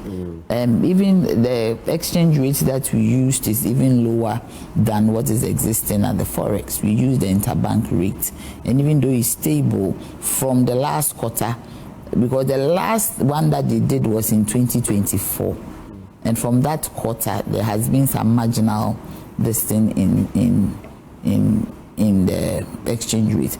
So these are some of the things that we looked at. I mean, even because we use largely gas, not LCO. If we're going to use LCO as a mix, it might even have gone up. But we use largely gas with a view that gas is going to be stable after every arrangement that we have done. Gas is going to be stable, and certainly it's cheaper than LCO. So these are rates that, you know, you need to do projections into the future. The word does not come, there's a word for it when it comes, I'll use it. You need to do projections into the future and try to levelize it to ensure that there is some stability. I don't know whether it's the president I heard or maybe the minister for the sector that I heard. Somebody recently was talking about, you know, working on the plants and getting self-sufficiency when it comes to gas and all that. I've forgotten whether the minister said that we have to get our own the gas processing plant. Right. To ensure that we are not waiting for all this gas coming from outside at a cost, and that we can power from because here. Will that be part of the solution? Yes, that is a great solution if we do our own things. And because you remember we had issues when the West Africa gas pipeline decided to do some maintenance, and we had issues with payment and all that. But if we are doing our own thing, at the end of the day, I believe that that is what it is. It will really help. It's also reduce the influence of the LCO, which is always much higher than the gas component. Let's talk justification versus timing. Justified, these increments, of course, every quarter or so, the PRC will have to look at what the dynamics are and peg a rate for electricity and water. Justified, and the timing as well, looking at where Ghanaians are. That is why we didn't go the full haul, because if we were to go the full haul, then we're doing 27.75 or something like that. So this is even conservative. This yes, is conservative, yes. Taking into consideration the plight of Ghanaians. The plight of Ghanaians. Because you see, I always say that the cost of unserved energy is more expensive than energy through the grid. It's expensive as in price and it's expensive as in circumstance. And for instance, if I have a shop and I'm not getting electricity through the grid, then I need to get a generator. A generator uses fuel and it's more expensive. When you compute the cost of unserved energy to the cost of electricity to the grid, it's always cheaper. And that is the reason why we decided that with everything that is going on, we can't go full haul, but we need to do a certain thing, because our work is to ensure the financial viability of the utility service provider, while at the same time looking at the interest of the consumer. Because if you do not look at the financial viability of the utility service provider, then we are collapsing the utilities. We are collapsing the utilities. If you have a backlog of 970 something million waiting, you get me, almost $1 billion, and as you postpone the increment, then you are then increasing the debt. You are then increasing the overhang. Then they cannot be able to do what they have to do. But what we are taking from them is, as we have reduced this debt by 50% through a 15% tariff increase, there is almost 15% tariff increase. There is the need for them to give us the right quality of service. And that is what the PURC is going to ensure, to make sure that the utility service providers are going to work and work well. We are going to whip them into line to do the right thing for the Ghanaian. ECG, GWCL, and all ECG, all of GWCL right. is a quick intervention. So you see, this approach then, if it was meant to be about 27%, and we are pegging it where we are now because of the plight of ordinary Ghanaians. The other bit is, you know how subsidies, then you would say somehow we are subsidizing for the ordinary Ghanaian. But subsidies in the past have never worked. They only seem to add to our debt portfolio. Why are we still using this approach? So what we are doing is that, we are going to monitor everything to make sure that, you see now there's a revenue mobilization exercise going on. And we will look at all the quality of service indicators. And we also have 3 quarters, and in September we have a major tariff review. And major tariff review where we'll be able to interrogate thoroughly all the activities of the utility service providers. So if for any reason there is the need, if these parameters don't go too well, and we hope it will go too well and we pray it will go too well, we have 3 quarters to look at. And what we will look at, maybe we break it down in very small bits till we get to the major tariff review. There are so many things that we can do, but for now, because there has been a backlog, we need, because immediately you reduce it to 50%, then you know that you are getting somewhere. Because as you look at it and the bulk is increasing, then you leave it like that. The moment it crosses a certain threshold of $1 billion, then you are going to get trouble. Then you might have the uncomfortable responsibility to increase it further.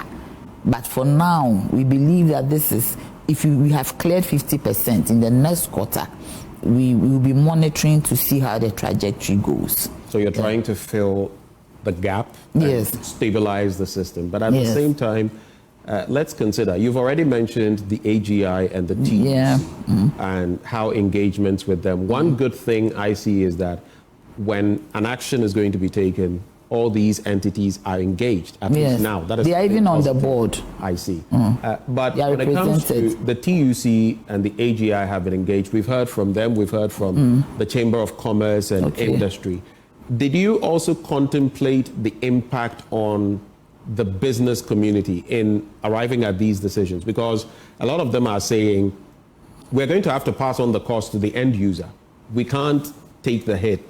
The second bit is that they are saying some of us are going to be affected twice over because we use electricity and we use water to produce. Look at the beverage companies, for example.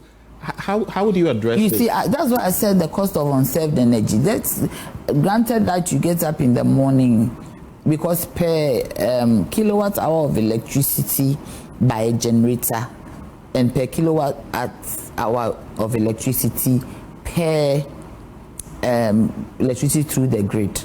Certainly by generator is more expensive. It's more expensive as in cash and in circumstance. That generator that you have, if your fuel gets finished, you then have to fill up. But with grid electricity, once you put it on and it's stable and there is good quality, you don't have a problem. You just pay your bill at the end of the month.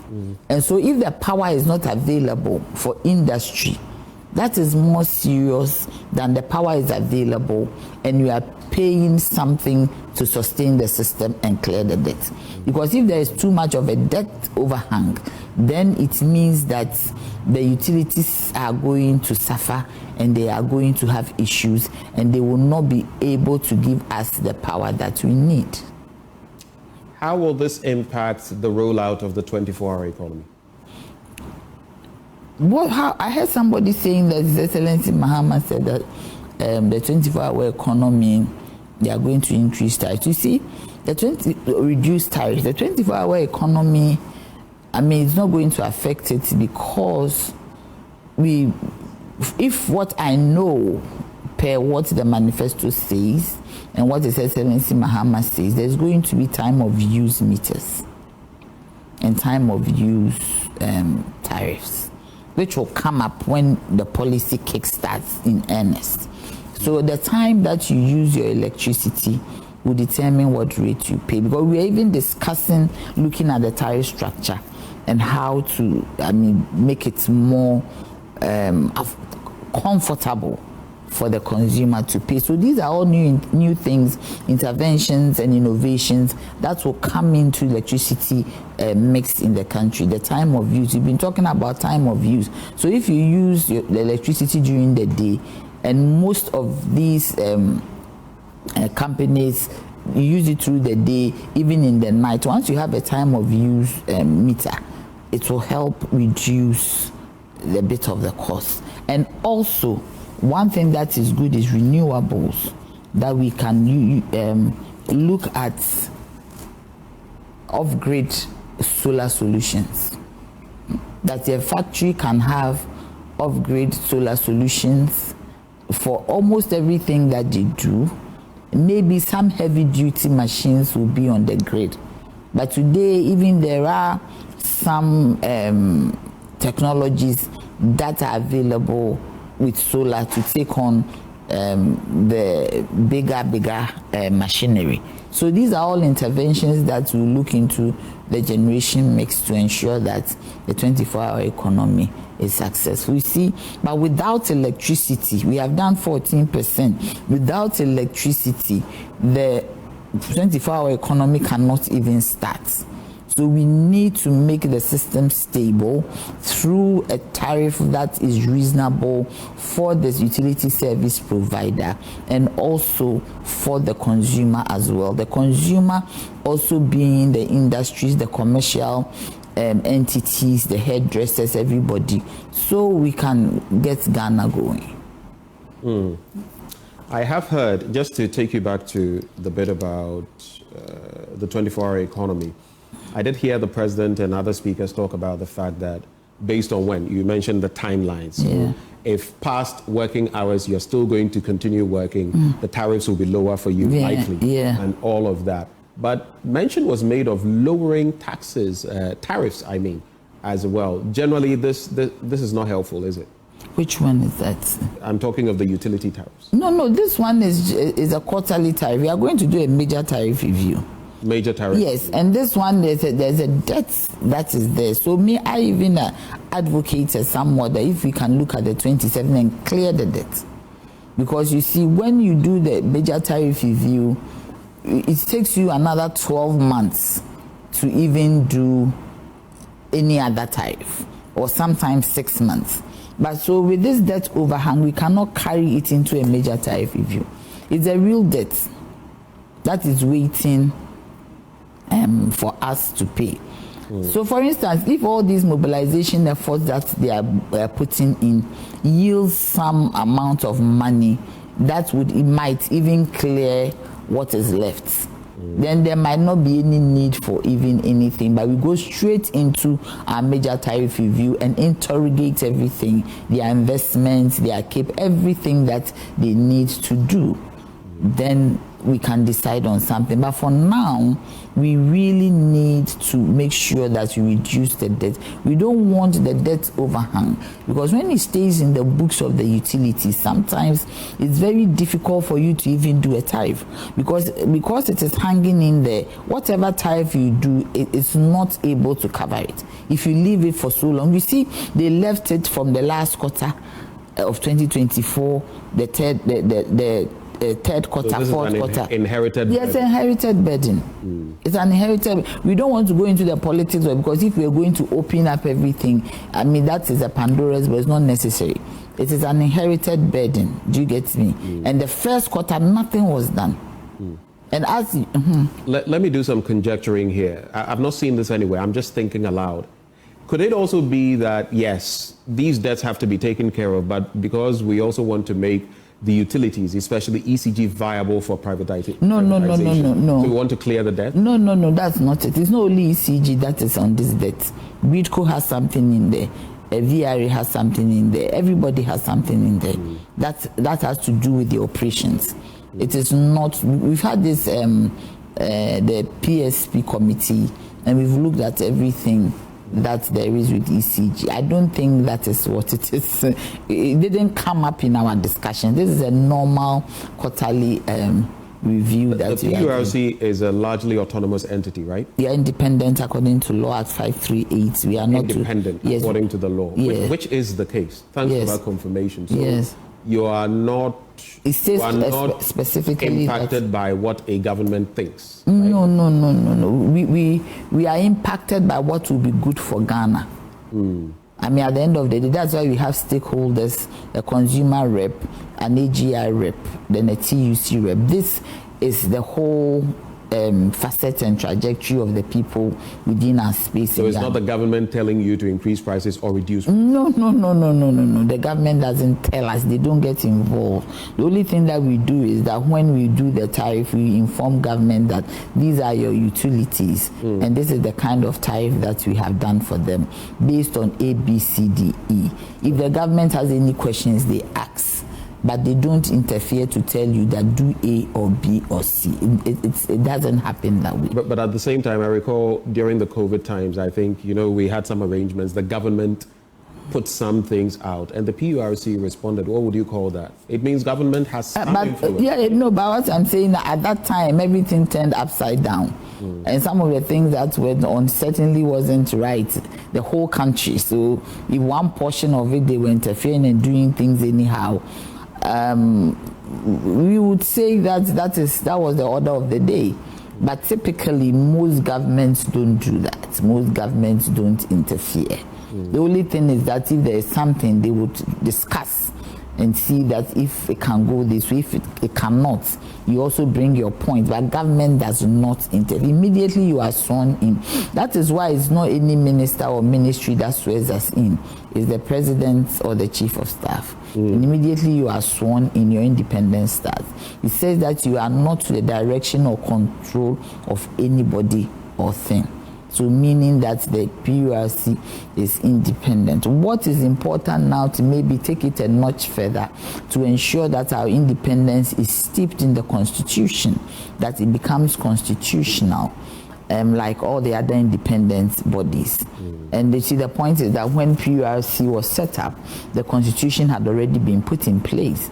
So you only had to take a law, an act of parliament to bring out our independence. But now there is a constitutional review process, and we will see how we can go ahead and do that to make the independence more steep in the Constitution instead of by an act of parliament. You speak of this major tariff review in September.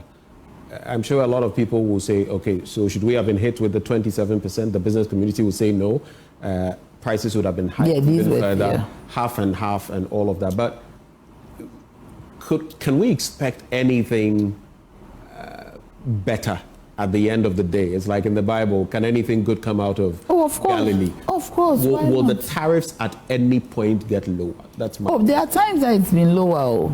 I mean, even when I was in PURC, there were quarters that it goes down. And but usually they are marginal, but the increments tend to be But tariffs are very contingent. They are not categorical. They are contingent on these factors and other factors. And we even input stakeholder consultations as also the factor that is absent on the main one. So it's very contingent, and once it's contingent of factors, it depends on how these factors move along. It is very key that the way these factors move along would determine which way. Sometimes even we try to let the art of it, we have the science of it and the art of it. Right. Sometimes we let the art of it take precedence over the science of it, so that consumers will be a bit relieved. But it is largely and it's contingent of factors that impinges on the economy. There is Imoru Sese who sends in this comment. And you would notice that sometimes I see comments in there, but the highly political ones that I see coming from what we call, the party boys and girls, I ignore. I'll not give any credence to those, especially looking at the nomenclature of some of your handles. I'm not even going to give you, dignify those with reading. But when it comes to this, What is the justification of these tariff increments by the ECG, 14.7% and 4+%? ECG should tell us how many people are still doing postpaid, using postpaid meters in their houses and are not paying, and that they are making losses or incurring losses. I buy through my phone, so ECG cannot tell me they are making losses from my meter. This is someone who is also looking at it from the perspective of, I pay my bills, I do, prepaid and all of that. What would be your reaction to someone like this? No, I think that the person is talking about two different things. This tariff is not done because of losses. There is a loss benchmark within the tariff. And beyond that loss benchmark, every other loss is the utilities loss. The only loss that... But that's the same point the person is addressing. There's a loss benchmark within the PURC factoring into what we are seeing, right? Yes. But at the same time, the ECG will also tell you that sometimes it still doesn't cover for forex losses and other losses. So he's talking about losses because forex losses is not within the... That's why I'm saying that we will always deal with exchange rate, inflation, generation mix, and all that. Do you get me? How much hydro is available? How much thermal is available? What kind of fuel are we using? Are we using LCO? Are we using gas? What are the percentages? Can we use more hydro? What are the projections? These are what goes into the tariffs. And what we are talking about is, for instance, if I have to give you money to go to market, and I want to eat akrantie soup, and I give you 20 cedis. 20 cedis cannot prepare soup, the kind of soup I'm looking for.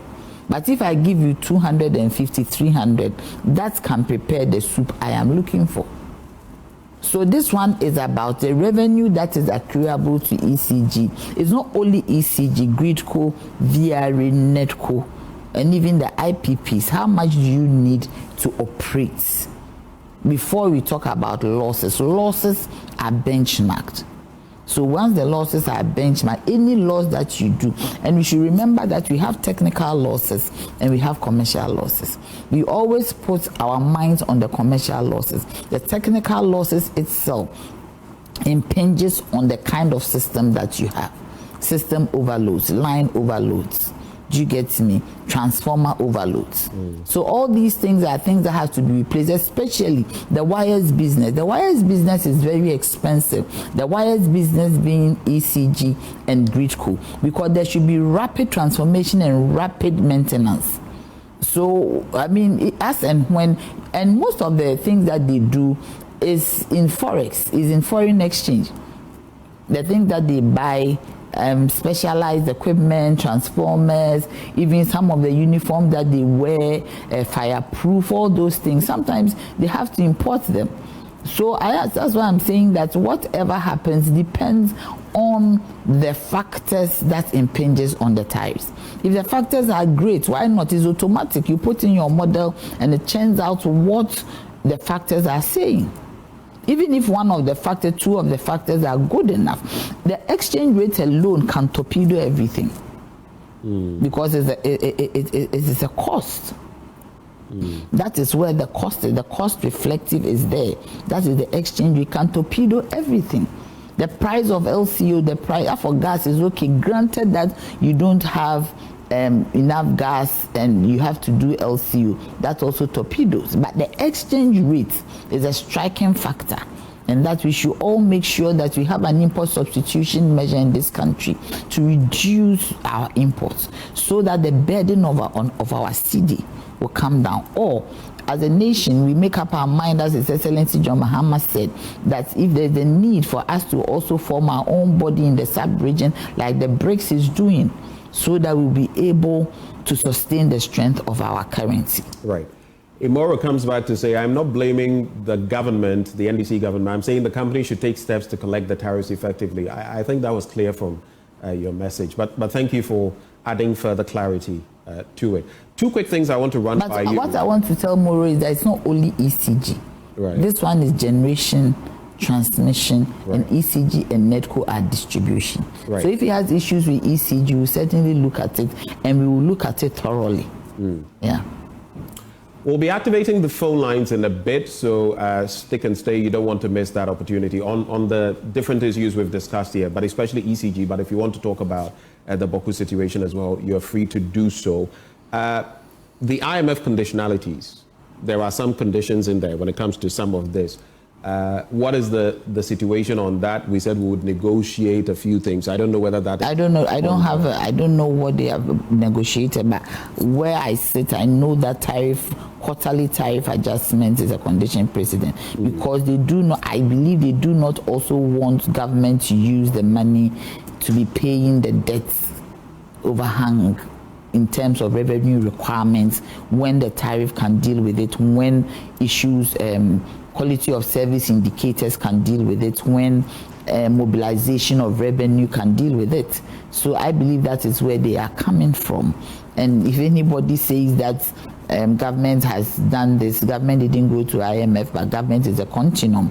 And once whatever you inherit from your predecessor, you carry it along. So you are able to say that I am out of it. There is a contract, there is an agreement, and that agreement, it's possible there's no exit clause in there that you can easily say that I am out. So you need to hold on and gradually see how it goes till you decide that we move on slowly. Then you decide that okay, now I'm fine, and if we can talk about things like that. But I mean, these are maybe I have to look at what kind of arrangements they're in. Because it's possible there's no exit clause that you can just get up and say I'm off. Yeah. Now, if you look at this is my final question to you: the composite of problems we have in our energy sector, especially from IPPs to distribution issues to the containers bid to losses and everything in between. I noticed that one senator in the United States was recently saying that. The next tranche of IMF money coming to us, a chunk of it should be taken away for companies, IPPs, that Ghana owes. That's how bad the situation has got. In that regard, how are we factoring in energy diversification, the energy transition? What is your take on that? That's my final bit to you. So you see, when I saw that post, I was like the senator? Yes, you are an American, you don't know the conditions of the IMF. IMF doesn't use their money to pay debts. They use their money in productive ways that but there are some specificities when it comes to the energy sector. Yeah, but that is why they want us to do some of these things to ensure that there is not a ballooning of debt as in requirements of the revenue. Because even though this one is hanging as in the fuel cost that is owed to the IPPs. If we leave this as well, then it means that you are going to have a crash. Revenue requirement is ballooning, then prices to pay for fuel too is also ballooning, and that is not good enough. On the issue of energy transitions, I believe we are talking about renewable energy and diversifying our electricity sources. I believe the time has come for us to go solar off-grid and also do some work on wind energy, biogas, biofuels, to see how we can use it in this country. I mean, for instance, the whole of your organization, multimedia, you could have solar panels for some of your equipment. And once you have solar panels for some of your equipment, it takes off the burden on the grid. But as we are talking about transitions, we also talk about conservation. It's key. Sometimes we ourselves, we waste a lot of electricity. And I believe the time has come for Energy Commission and other stakeholders to come on board to do a lot of education. There used to be Energy Foundation. I don't know if they still exist. But we need to do a lot of education on the way we use electricity in Ghana. It is key. Sometimes you go around in the night, especially on Thursday, you find that most of the shops, they have lights on Thursday night, Friday night, Saturday night, Monday, 4 days. They are not here, they are in Kwewu, but the light is on. So you ask yourself, who is paying for this?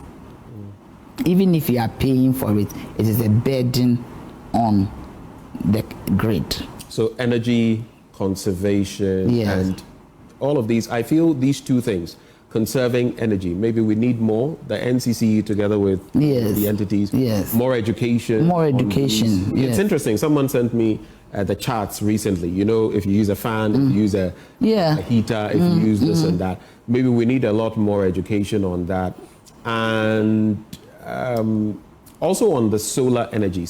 Using solar energy, prices have really fallen over the last decade. Maybe government should find a way of incentivizing businesses. We could start with businesses. Maybe reducing the taxes.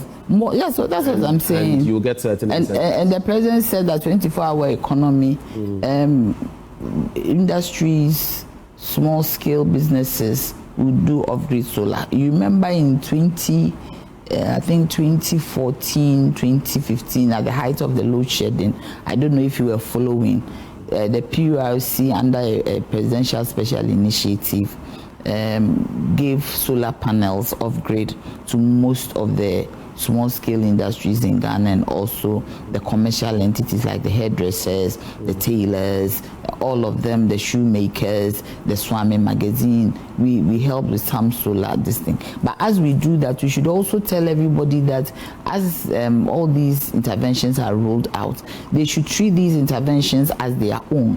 Because there were times that we went on monitoring and we found out that a whole solar unit has been taken off. And we wanted to trace it, we couldn't even find it.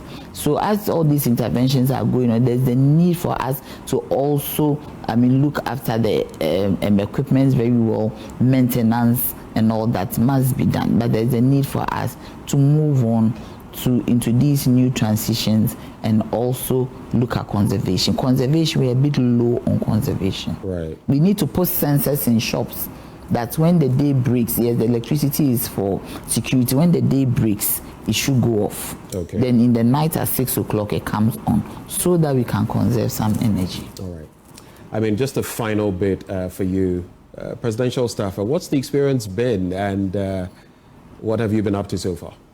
The experience has been mixed, great. When I went there initially, I couldn't find my feet because I've never worked in such a big office before. But gradually I'm fine and I'm doing great. And I will extend my greetings this morning to my boss, the Chief of Staff, Honorable Julius Debra. He's been very, very great, very, very supportive. I also extend my greetings to the military attaché, to the Chief of Staff, Colonel Bashir,